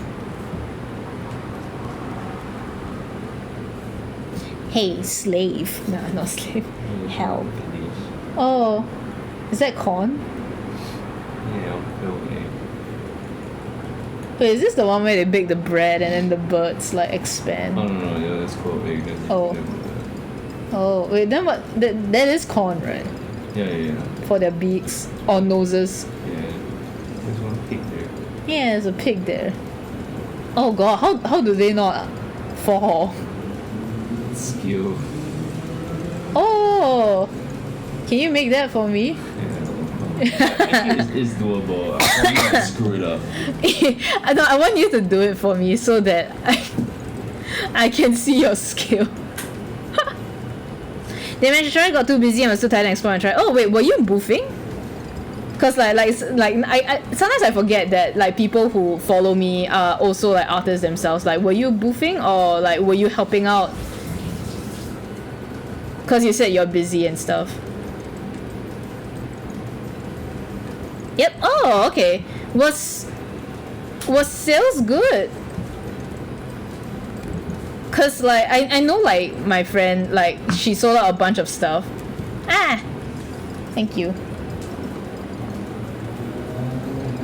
Like I know my friend. Oh, sales good. That's good. Like I feel like Gamescom, like because like I assume that Gamescom was always like more for like, you know, people to go there and try out games. I wasn't sure if people like actually bought stuff there, but I'm glad to hear it was good. Yay.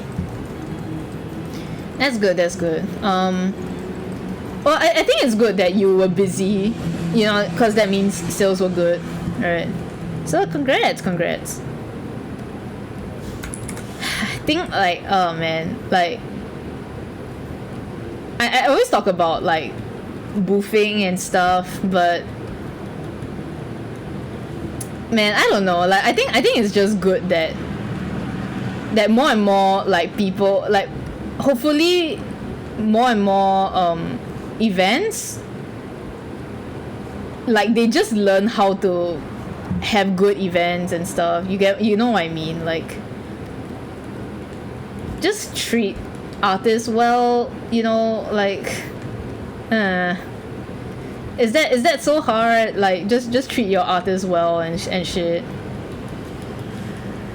Is anyone like planning to go for AFA like inside the halls, you know, like you're actually going to get a ticket and you're going to go in and stuff?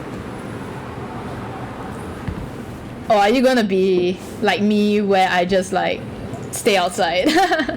Nope. Yeah. Yes, that's right. Don't fall capitalism. I'm kidding.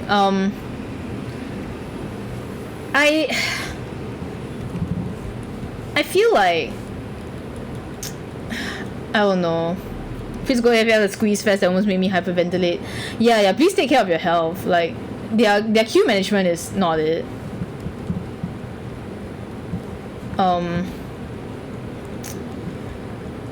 AFA, their tickets are so expensive. It's just a mess. I feel it's just a mess. Like tickets are so expensive, the booths are so expensive, yet people just eat it up anyway. And then like you look at the, I don't know if you guys have seen the exhibitor list for AFA, but it's hardly any local artists. It's hardly any local artists. Like I don't know how many are local, but at least from the people that I know and estimated, I would say it's like maybe 10 or less. You know, it sucks. Like I'm not saying that they have to give priority. No, actually I do want them to give priority to give, like, you know, like understand if they want to have like foreign artists, because it's like, oh, you know, bring the crowd in, it's not the same few people that you always see. But like I don't know, it when you look at it, it's just like, oh, it's just all the big names that you see, like, you know, it just feels so not authentic. You get what I mean? It's just like an all-stars thing, like, oh, if you're not good, then fuck, you know, like don't even bother, you know. If you don't have 6 digits worth of followers, then don't even fucking bother. Like, why? It's not meant for you anymore, you know. It's become an exhibitor showcase, not an artist alley. Yeah. It's not something small anymore. I mean, I get that maybe that's the direction they want to go for, but it's just so like, it just feels so like capitalistic. Oh, okay. The things that are small is that they'll give you really shit service. Oh yeah, they give me. Skip on there. But the booth still costs $1,000. You know. Here's his chair. You know, like. You know, like I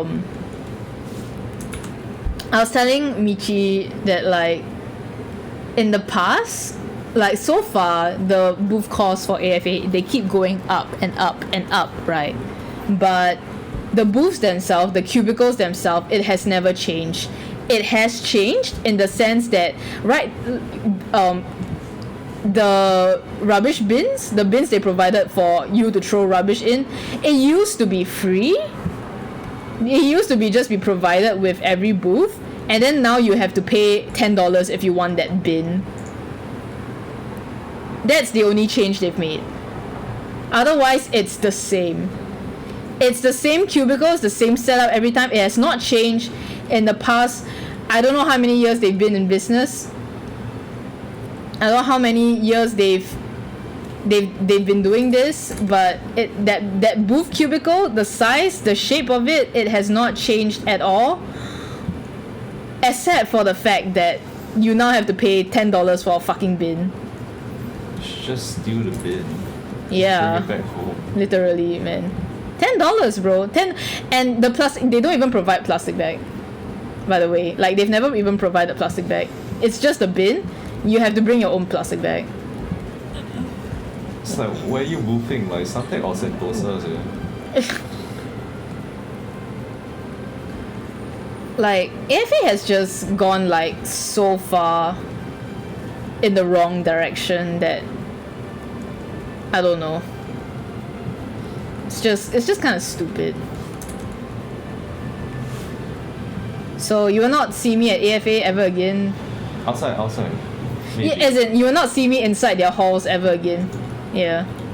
So it's just so dumb.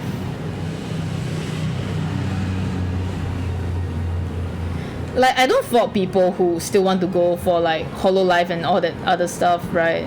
Like or like, you know, a foreign artist they hello Yuna, or like a foreign artist they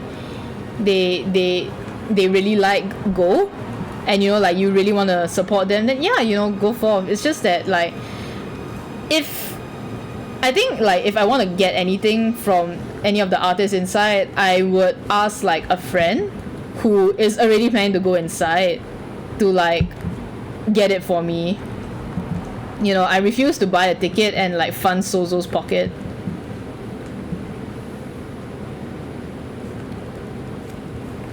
I refuse to give money to them, so but yeah, like, I think it's so funny. It's like Sozo knows they can do anything at this point, you know. They want to charge $2,000 for the booth? Yeah, who cares? Like they don't care about us. We can complain, they don't care, because like they have bigger artists who don't mind just like, you know, going for it. You know, they don't care. Why should they care? We're small fry.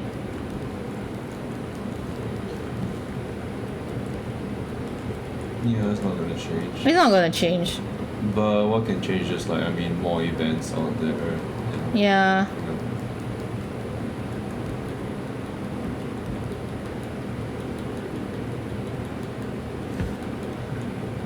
Oh, okay.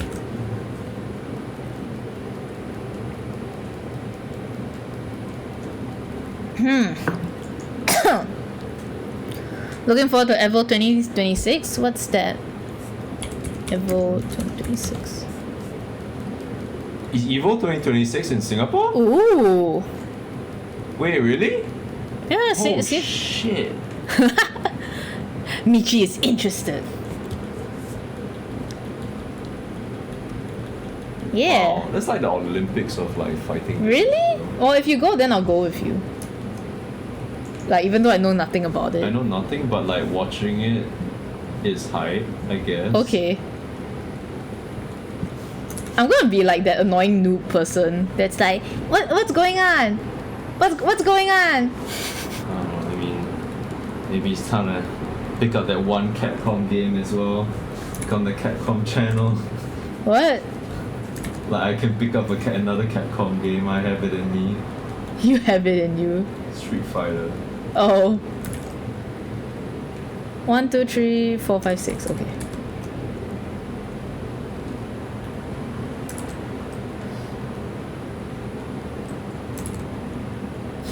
Can't wait for Yushipi to finally come to Singapore. He doesn't know we exist. On the globe, there's just like hole over there. Yeah, like the thing is, we're so small. He wouldn't know. He'll be like, "Oh, it's just a. I can't even see it. I What? think he still thinks about Malaysia. Probably." That's a fucked up joke. Okay. I agreed.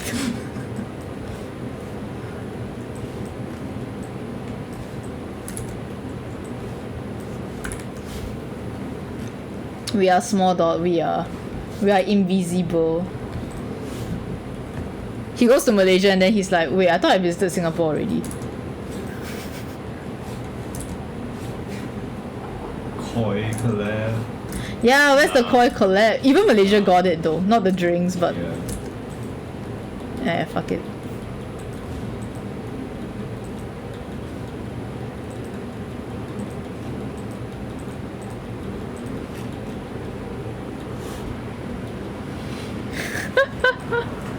we were part of Malaysia. Yeah, well, they don't want us. They don't want us, right? Yeah. You know how like there's different parts of Tuliao? Uh-huh. Yeah. Oh, shut up.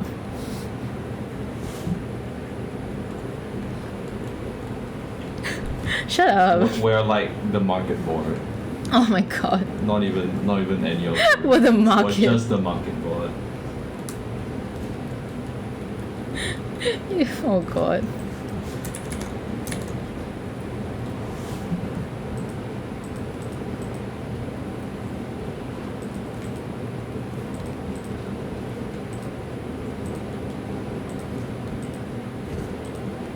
Ugh, you can tell I lost steam already. I always like I run out of steam so fast. I'm not a good streamer. Hee hee hee.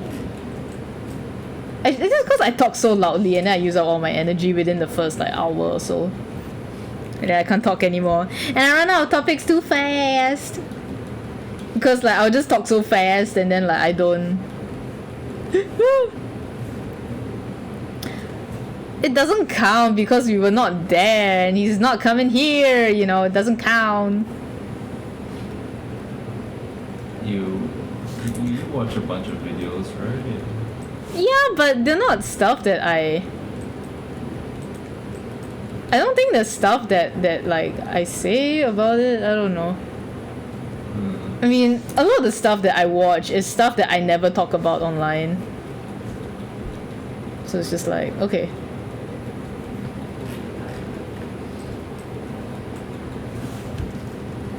Like, do you want to hear me talk about, like, I don't know. Will you play a scary game? No, Halloween? no, Will you watch a scary movie? no.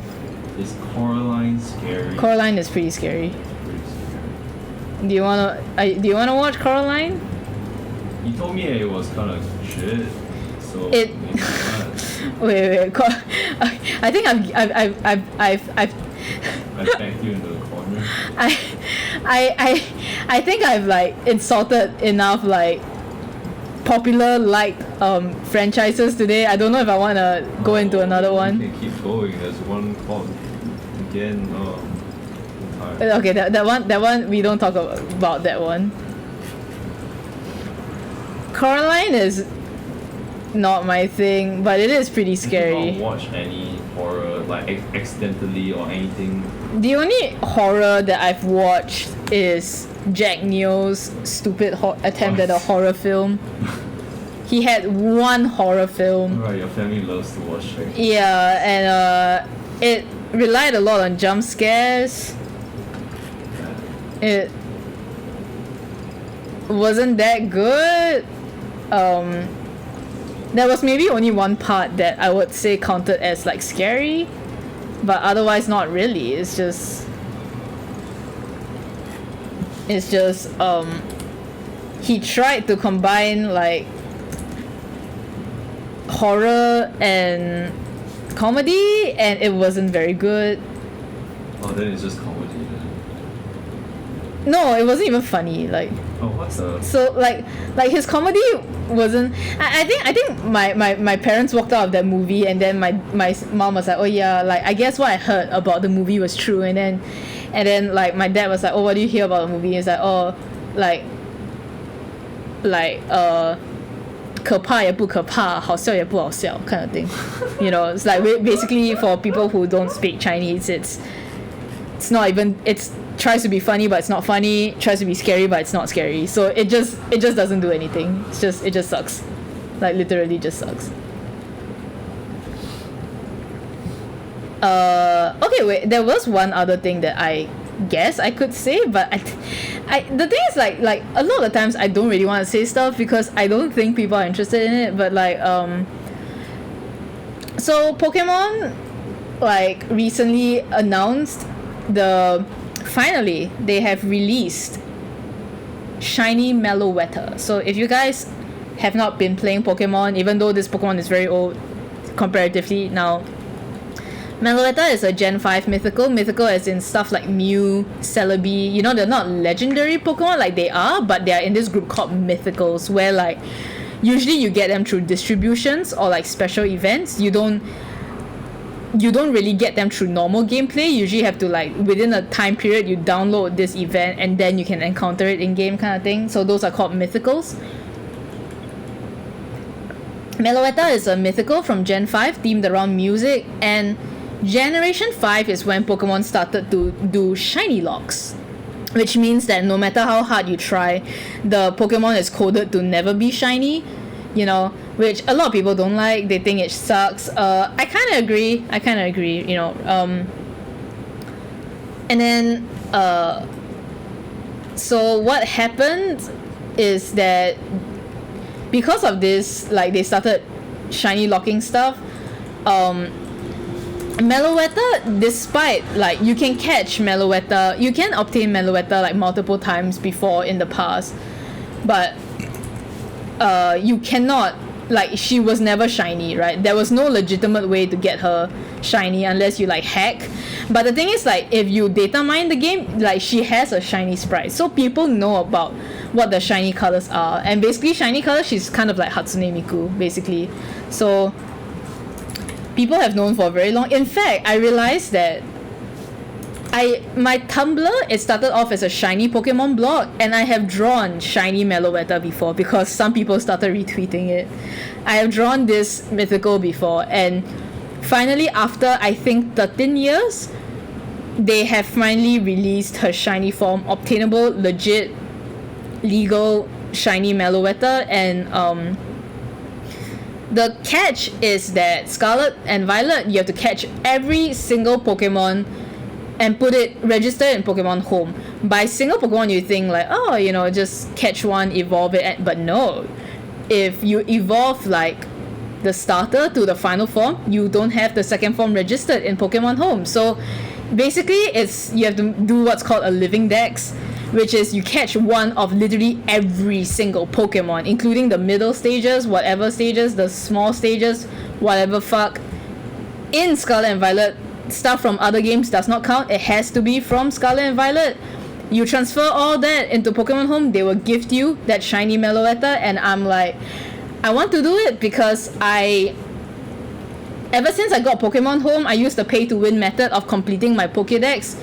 Mostly, sometimes when it's just like too hard for me, like I can't be bothered to catch it, I just like, fuck it, I'm transferring it from like my other games, right?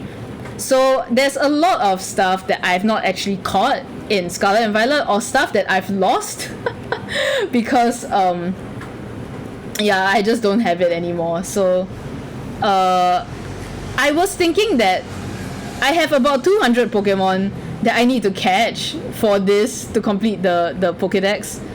I was thinking of doing it as a stream. Like, I'm not gonna complete it in one stream, there's no way. But yeah, like, I want to do it, and I was thinking of streaming it, and because, so like, basically, the second DLC for Scarlet and Violet, they have this food item that when you eat it for half an hour, there is an increased shiny rate for all types of Pokemon.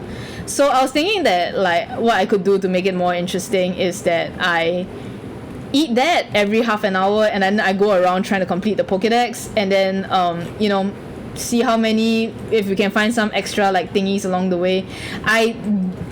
I have not, like, I was thinking about doing it, but I haven't been very confident in the idea of doing it because I know a lot of people don't really like follow me, like come to watch me play games, you know, like it's here to like watch me like draw art and like talk shit about your favorite series, right? Like you know, so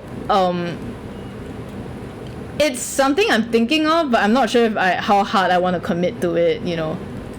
I just think that it would be a cool idea, maybe. So maybe, I don't know, I need to finish this first. I need to finish this because like the deadline's in 10 days. But yeah, it's something I want to do. I really love shiny Pokemon. I really love shiny Pokemon. I'm getting flashbacks to like the opening of my shiny Pokemon video. Shiny Pokemon. So stupid. Stupid. I watched it recently again. I was like, oh, I can't watch this, man. It's actually hard to watch. Stupid fucking video.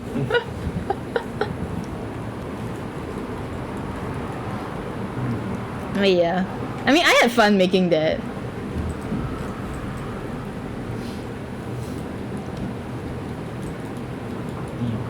Yeah. So yeah, that's something I would want to do, but I don't know. We'll see. We'll see how it goes. I I don't know, man. Like it's kind of hard for me to say sometimes. I think the only other topic to talk about, I'll go until 11:30. Maybe, or 11:20. I could stop here right now. Another thing I guess I could talk about is Blue Sky and the migration of it. You know, the migration from Twitter to Blue Sky. So like, how many of you guys have a Blue Sky account? I know Kay has one. I know Yuna has one. I know Michi has one. So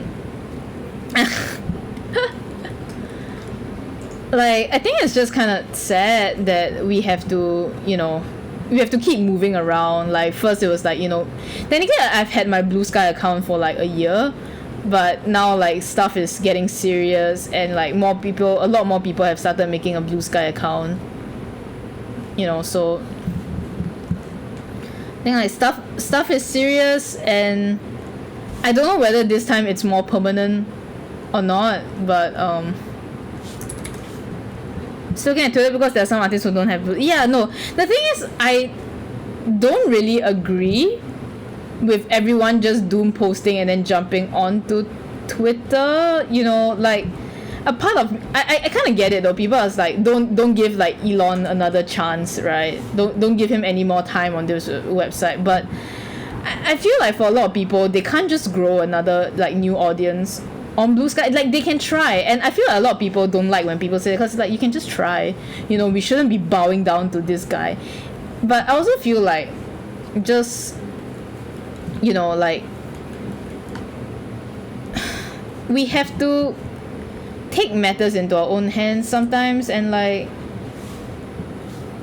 I don't know, it's hard to say, because on one hand, I kind of feel like, oh, you know, we shouldn't be giving in so easily, but at the same time, like, I kind of get it. There's nothing much you can do. Can you imagine if exactly, like, in the end, a lot of like the businesses and stuff, like, unless really like all the big names move and they only post exclusively on Blue Sky, then yeah, I can see it, and like it definitely requires like effort. Like, it requires everyone to like start doing it, or at least like the big names to start doing it, you know. It's just hard.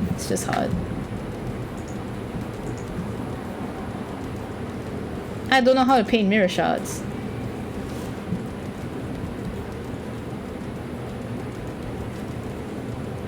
Yeah.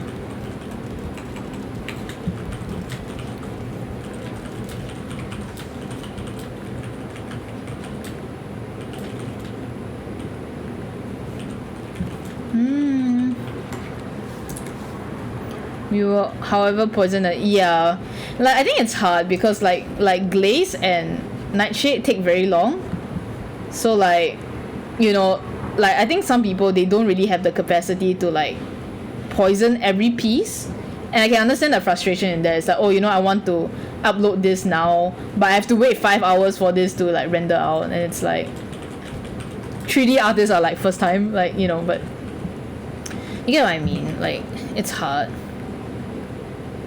Poison. Go forth, Michi.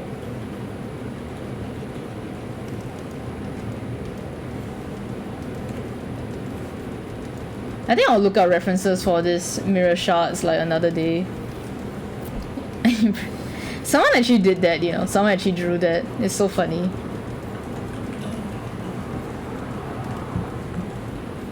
They drew like pregnant Elon Musk, and I showed it to him. It's so funny.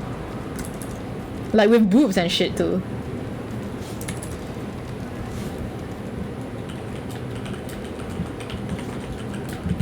Woohoo. It's so good. Like it's so good.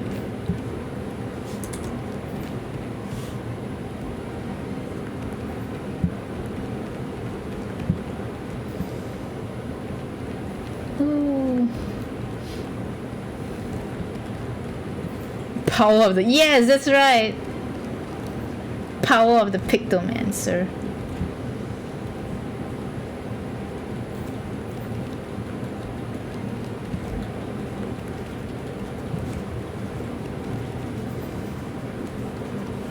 Okay, I think I can end the stream here.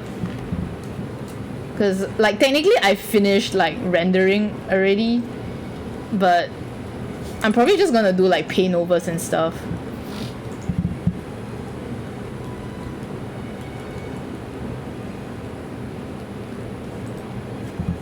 PP. Hold on. Oh. What? I was wondering why you said PP and stuff. Power of the Picto? Yeah, I guess. Oh, is it not? I suppose.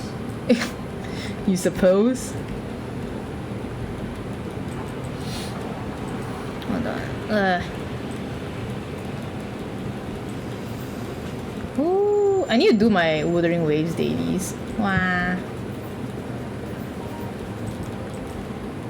Hold on. I'm into this. I'm too into this now.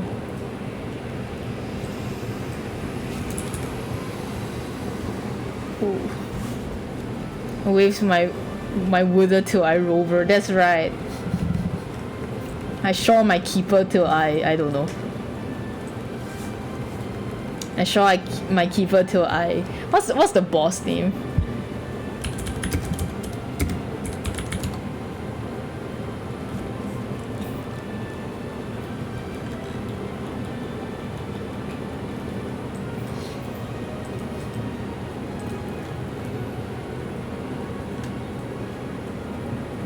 What? Dude, this not even like... It's not even updated, what the fuck? Never mind. I forgot the 1.3 boss name, doesn't matter anyway. I went back for Shorekeeper, but then you lost your PT, right? I saw, and then you quit again. You lost the 50-50 I saw, then like you quit the game again. Got the Booba lady? Which Booba lady? Oh, Jian-Xing. Hey, you know I won her. I won her because like she's the only like standard character that I don't have. And like she would really help my third team a lot. I really want her.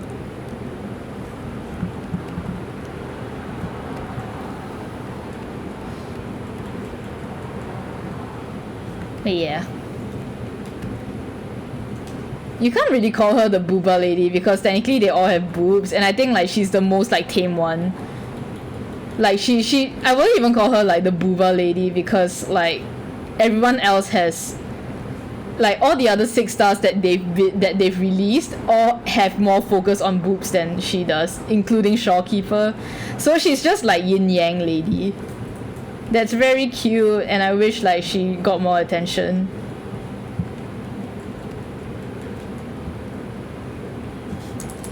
But yeah, Yuna, you don't play, so you can't expect to get the rate up character when you don't farm daily for that gacha currency.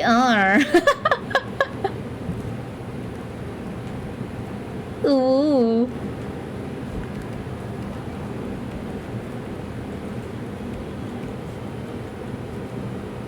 I farmed for 1 week. 1 week not enough, bro. You didn't farm hard enough to go for the you 1 week not enough, bro. You needed to farm 1 month in advance to get to the 140 rolls needed, man. 140? 100? 120? I don't know. 50-50 is the devil's apple, exactly, yeah.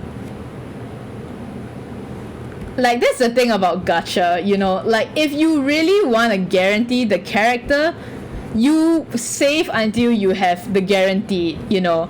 Like I think that's one thing that I've already like resigned myself to, because like you just died in Alliance Raid. Well, that's because you've been typing here, man. That's your fault. That's your fault. You know, so like I think because I played so many gacha games for so many years, right? Like if I don't have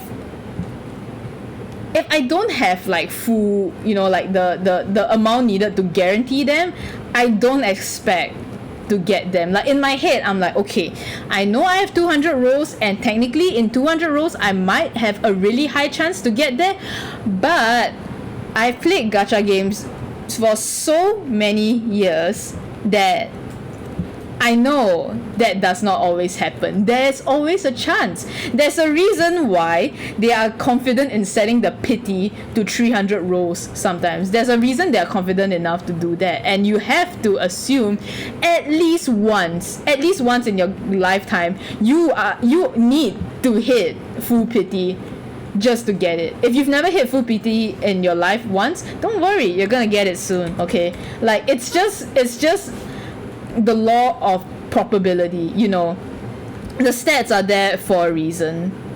You know, you will hit pity at least once in your life. So, and I'm gonna say this, people who expect or try not to or expect to never hit pity, I think they are on copium, or they need to get a grip on life.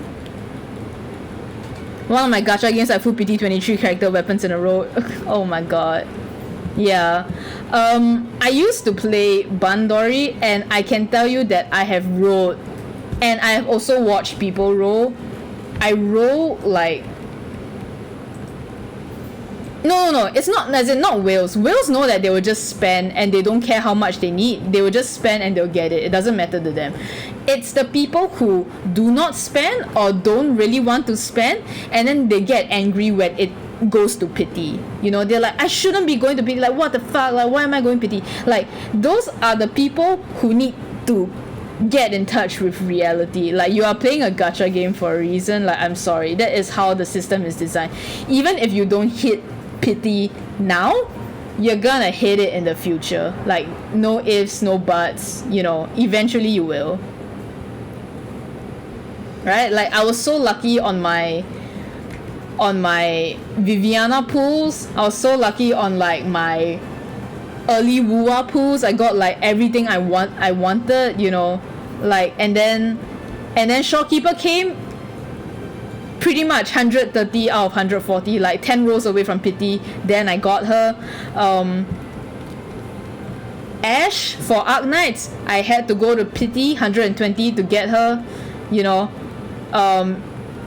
Reverse, my pot 5 Charmaine, I got, man, that, yeah, you know what I'm about to say. Yeah, so it will happen once in your life. It's the law of nature. It's the law of probability. Like, if you didn't get the character and you didn't save enough currency to guarantee the character, then all I can say is like, well, that's why it's a gacha. You know, when I first started my first gacha, I didn't know what events were. I thought you had to pay to play an event. Oh dear. I mean, okay, to be fair, like, I think back in the day, when it was really, really old mobile games, you actually did have to do that. Like, you actually had to use, like, currency to, like, unlock the events and then you can play it. Or, like, it's like, oh, you want to play it one time? Okay, you have to spend this amount to play it. I feel like there used to be, like, a system like that before they made it full, like, you know, free to play, like, that it's possible to free to play. It's like that used to, I feel like that was the system back in the day. So I can kind of see why you would think that, if like that was your impression of mobile games at the time. Ayakashi Gosuke, oh, I've heard of it, yeah. My first mobile game, like actual gacha mobile game, was Show by Rock. There's game. Huh? Not Granblue? No. I started playing Granblue after i7, bro. What? Yeah.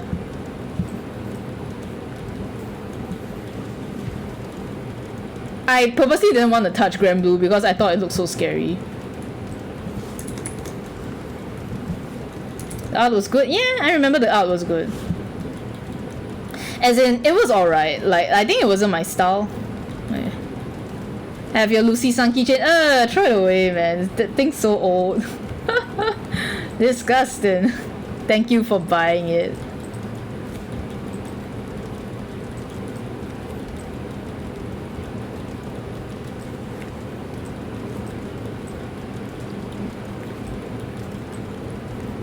But yeah. I said I wanted to stop and then like...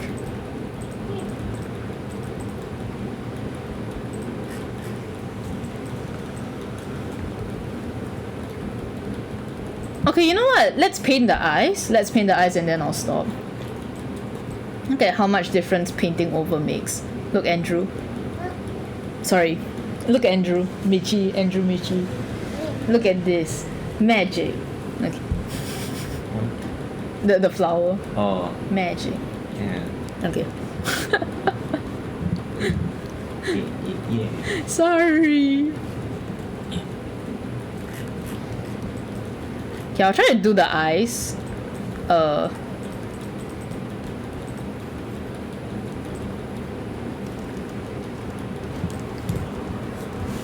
And then I will so I've been trying to do a specific style of like eyes lately, you know, like the very China like painty over eye, Chinese style like eye painty over kind of thing. I kind of have to do it for work because we're trying out stuff. So I succeeded once, so I guess I will see if I can succeed again. Actually, I need the ref.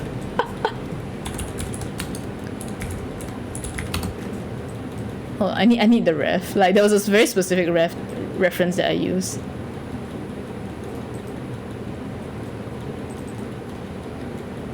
All right.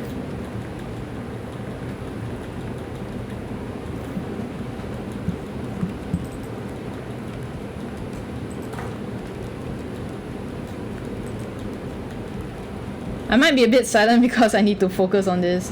So sorry.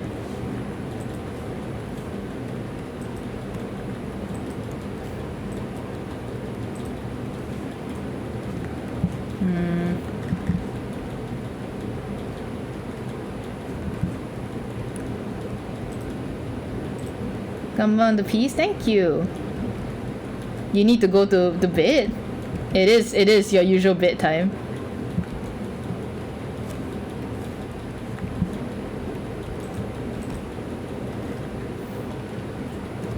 We're off on night K. Yeah, I knew it. Yippee! Yeah, thank you for dropping by, K. Thank you. I know I haven't been like streaming art for like a long while, so thank you for dropping by still.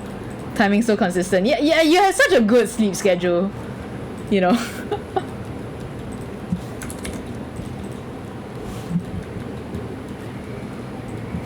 But yeah, good night, Kay. Please have a good rest.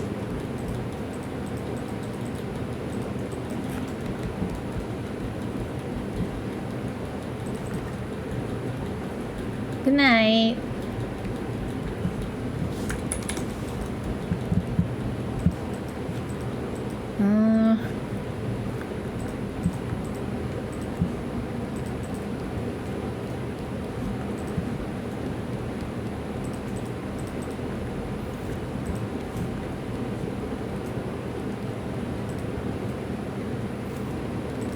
Okay, I need to use the pencil brush for this.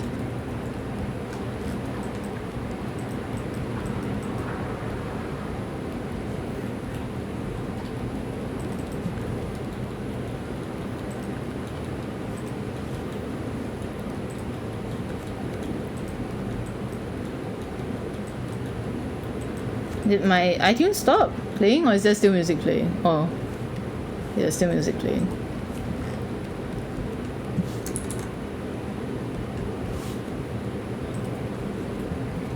See ya, Kay. See ya, Kay. Oh, I didn't say goodnight, Kay. Bye, bye, Kay. She's gone. Oh, Pretty sure gone. she's gone.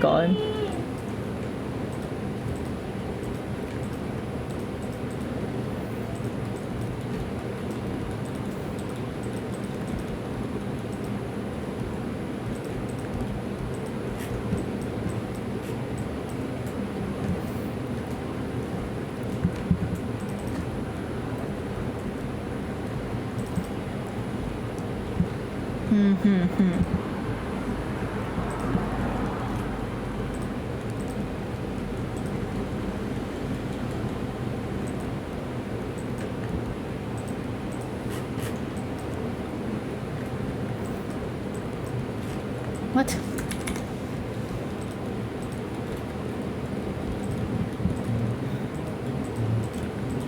Okay.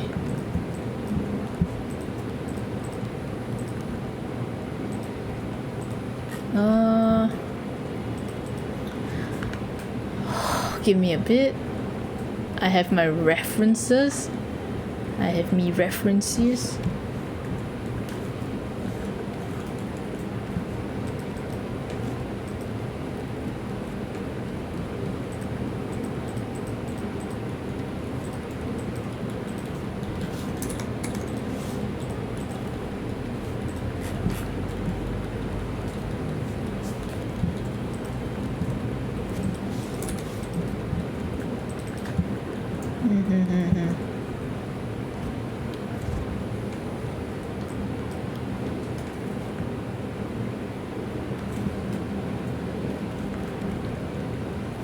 Okay, so I realized that a lot of the times now, the answer to getting this style is to use gray. Okay, just use gray. I'll work with grays, is it? Yeah. Like you take this color, slide that color, Wait, all the way to gray? yeah, and then you put it there, Then slightly. Oh. and then here, you airbrush like this.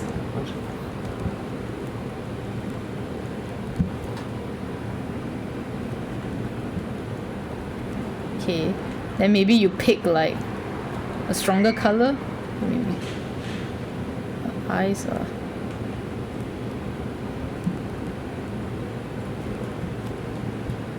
like that. They like to do this, Oh. kinda.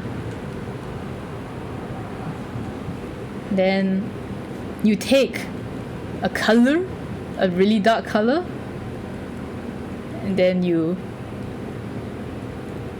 do this.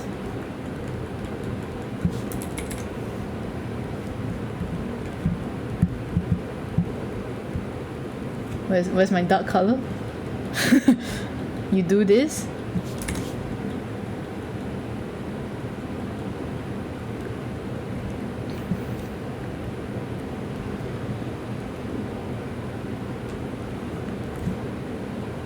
Put some more gray in this, maybe a bit lighter. You're seeing it now? Yeah, you're seeing it. Then you use a strong you put the highlight and you know, you put a bit of orange here.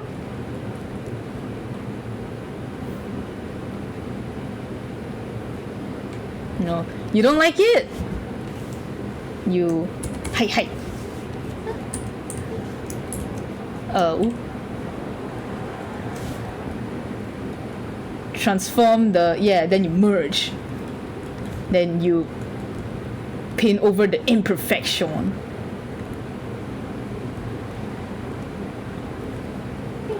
Yeah, you want I feel like sometimes blue is also like a color that they put sometimes, but I don't know if I want to use blue here.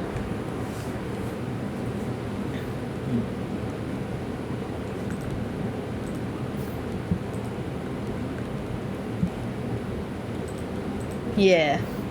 So like something like that, you know.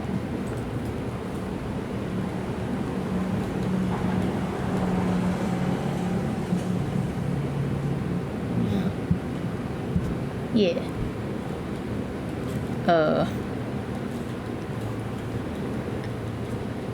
If I don't like the shape, then I transform it a bit. It's very prism-like coloring, yeah.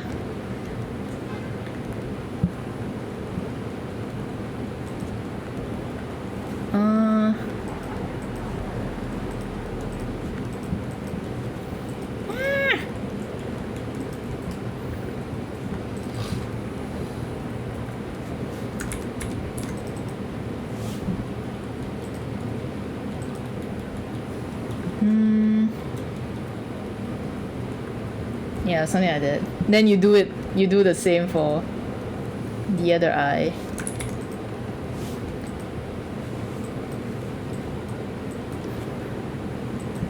So like this one's a bit darker, so I'm just gonna experiment a bit.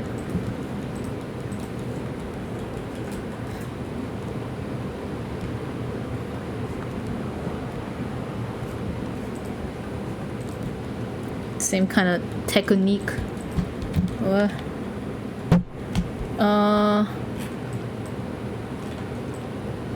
Where's the okay? Yeah, so yeah, airbrush. Right, maybe like this kind of brown. You airbrush a bit, and you draw the lashes. Paint over with the skin color if you need.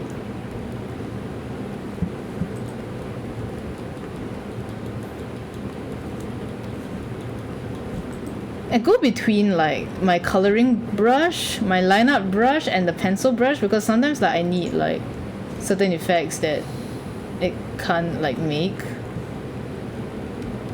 Like if I need sharper ends, then I use my lining brush. If I need like you know, if I need like softer edges, then I use the pencil brush, and if I need just like the regular coloring, then I would use the my coloring brush. Yeah. Okay, so I can use that because this is darker.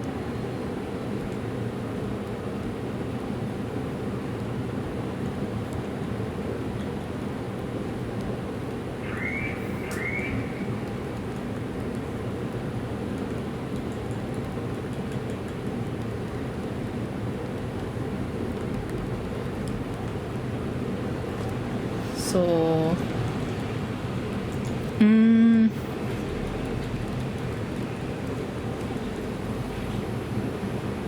so this one's a bit tricky. I don't even know if I'm doing it right.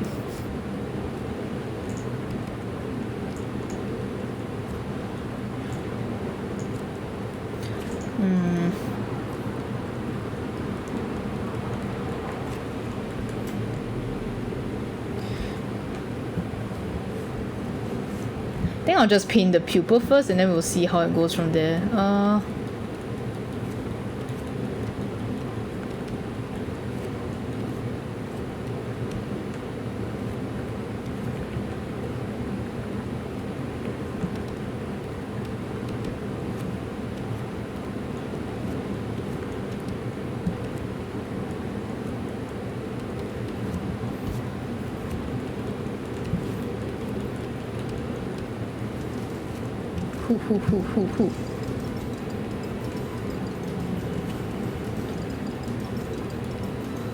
Okay, so this one has to be darker.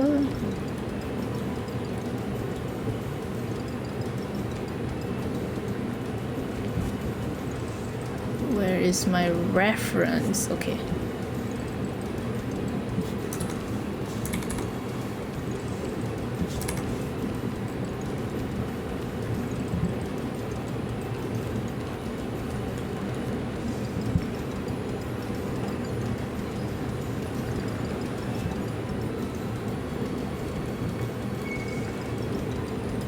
Oops.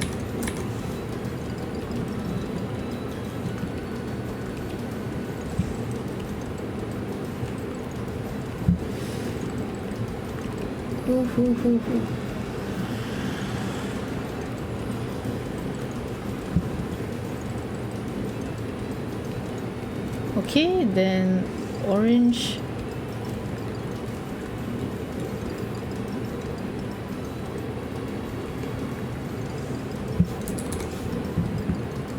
Need to adjust the shape a bit. It's a bit off. Playing Monhan without me. What? You're playing Monhan without me. I'm watching someone Monhan go. Oh, Video of us. What do you mean? What? sorry. Sorry. I don't play Monhan on that screen. Oh, that's true, yeah. Oh yeah, Yuna, I saw that you played Monhan. How was it? I heard the I heard that you said that the staff was judging you or something. You barely but if you completed it then that's good though.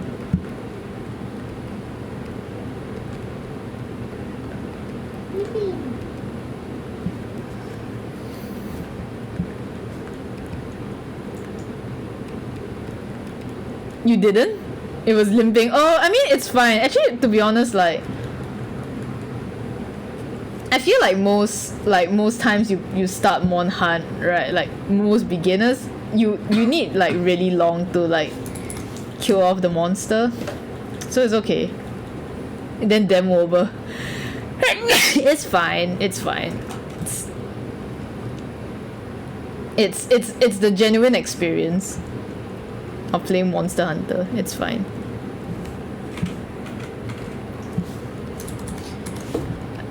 I hope you have fun though. Like I don't know if you enjoy it because you said you've never played Monhan before, but Monhan I feel has always had a steep learning curve.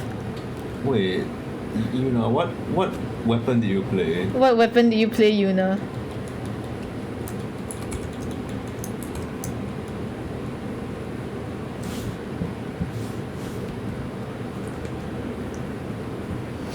We'll wait for her to reply. It's kind of like hunting corn or some shit.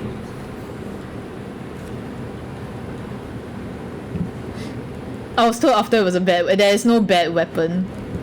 Whoever told you that just has skill issue. Which weapon? You picked the hardest weapon to start with. That's the PhD weapon. That's the one the that Mince plays. yeah, that's the one that I play. That requires a PhD. It's like the most complicated weapon. It's not a bad weapon at all. Like it's just the most complicated. One of the most powerful weapons. It's the most powerful weapon if you know how to play it. But for beginners, it is no. For beginners, it is a bad weapon for beginners. Mobility? You want mobility? You pick the sword and shield that doesn't turn into an axe. I mean, at first glance, you might be confused. I guess, yeah. Like, why are there two sword and shields though? There's an actual sword and shield weapon that's just called sword and shield. If you want mobility, you pick that, or you pick dual blades. Those are the two most mobile one. The one you pick, like you need a PhD. Like if you want to start off with that, right? Like you know when you asked that, I had a thought in my head like imagine if she picked Charge Blade and then I read her message like, oh my fucking god, she actually did pick Charge Blade. Like I guess she didn't play the part of the demo where they ask you, like the handler in that game gives you a questionnaire of like what she would recommend. oh really? Yeah. Oh. Was there anything like that? Like World, no for a while as in I'm asking you now, was there anything like oh you did? Oh, and she gave you Charge Blade. X? A Charge Blade? Why did I say Charge X? She gave you that, why? What do you answer? Handlers throw. Did you answer like did they ask like have you played Monster Hunter before and you write yes? I mean, I wonder what the questions are. Oh yeah. What were the questions? Do you remember? They might be super vague. Or like, do you want to do powerful hits? And then she said yes, and then Oh yeah. might be. But she said she wanted mobility though. Yeah, which is very Which is weird because like Charge Blade does not. I mean, Charge Blade has mobility, but no, half of it is not. half of it is not. Yeah. Oh my god! I'm sorry that the handler gave you. Nuts. The handler was trying to make you. Shit, man, that's so sad. Like you pick Charge Blade, Yeah. and then like maybe the people who are there are like, ooh, Charge Blade, and then either that or like they're oh no. I think honestly like if you pick Charge Blade, right, I don't think the staff are judging you. I think they're feeling pity for you. it's a difficult weapon. Something about mobility and I guess something that can go. Then why didn't they give you the sword and shield that cannot transform into an axe? Oh my god. Then why did they not give you the actual sword and shield? Oh dear. Yuna, you can watch my wait, no, I wanna say you can watch my Monhan VODs, but I literally have them on private on YouTube because I'm too embarrassed. What? Yeah. Like you my Monhan VODs, they're on my YouTube but they're private. Like I didn't want to make them public. It was fun though. Oh, I'm glad. If you had fun then I'm glad. Yeah. Okay, you can watch like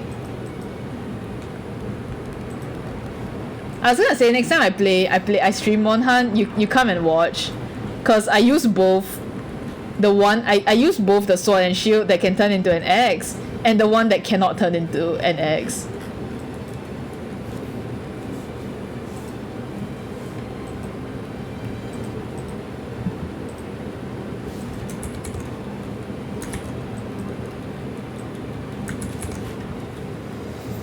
Actually, I haven't touched a controller like years, so it was a bit finicky. Yeah, I guess that.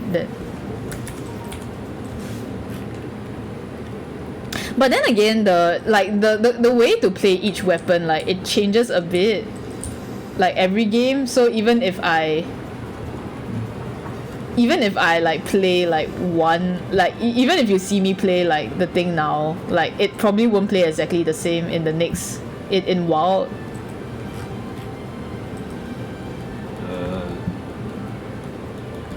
But Sword and Shield has always been like kind of the same, I think. With QOL, like there's only improvements. Yeah, there's only improvements. It's just they do it in the clutch claw. Oh yeah, true. Charge Blade is just better in walls. Really? Yeah. Like it's just straight up better. There's less animation loss, there's more another follow-up for some things. Oh shit! I love my additional follow as a raid mage. I love my additional follow-ups.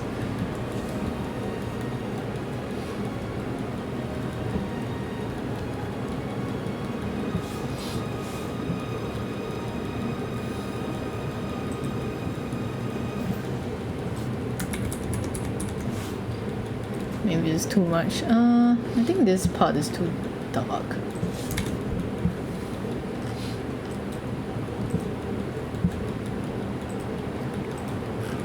Okay, yes.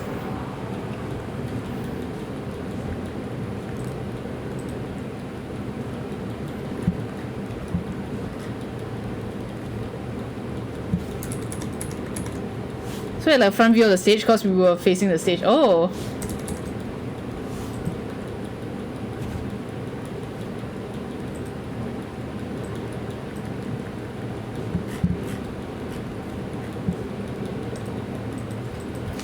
You know, like the only time I went up to do like a game, like try out a game, was when like I went to play Bandori, like at one of the AFAs or something, or like Kara Expo. I went to play like Bandori, and then there were 3 stations, right? So 3 people can go up to play at the same time. But one of the stations was connected to like the screen.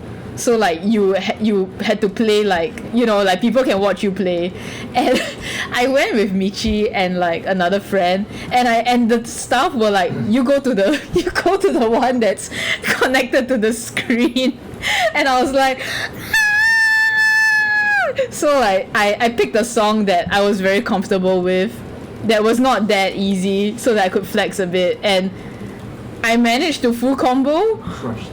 I managed the full combo, but I tell you, my hands were shaking so bad.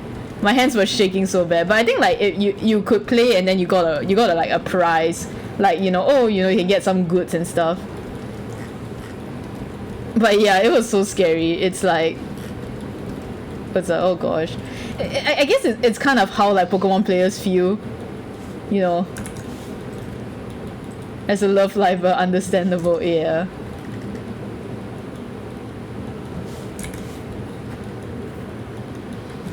Okay, wait.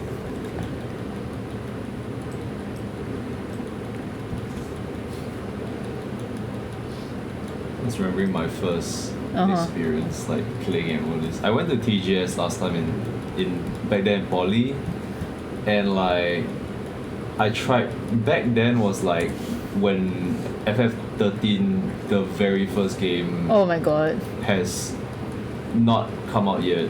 So I was playing a demo at TGS Dox And- yourself.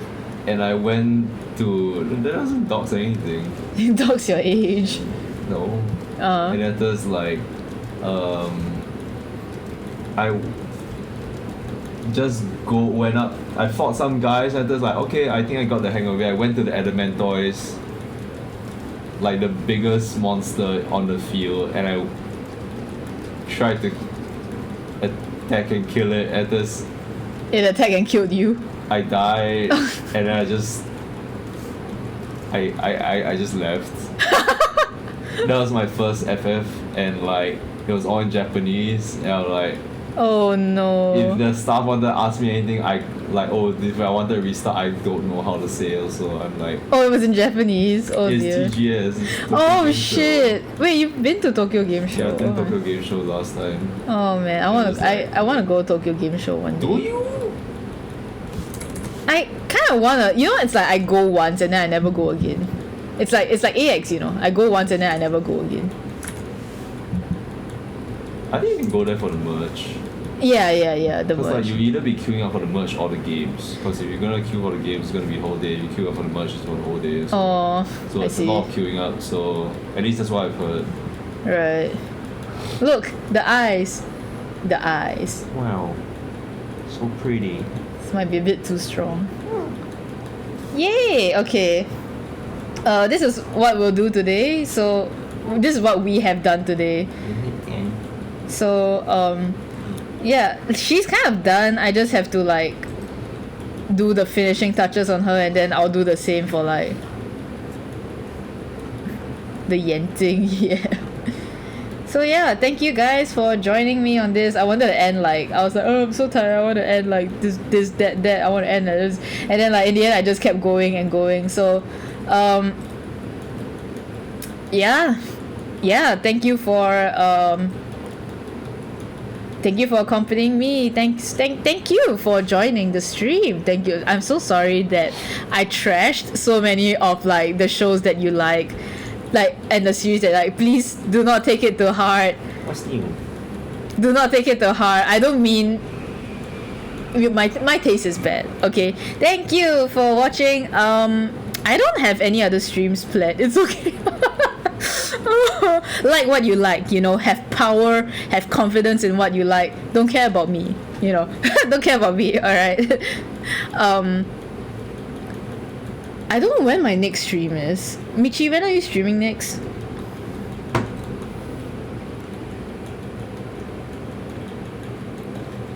I wouldn't want to say Monhan because I think you want to finish that first. I do want to finish this first, yeah. Michi will probably stream art as well. I might not stream for the rest of the week. You know, we might be going back to weekly Monday only art streams, and then Friday Me? Or you? me sorry Friday I might stream Paper Mario.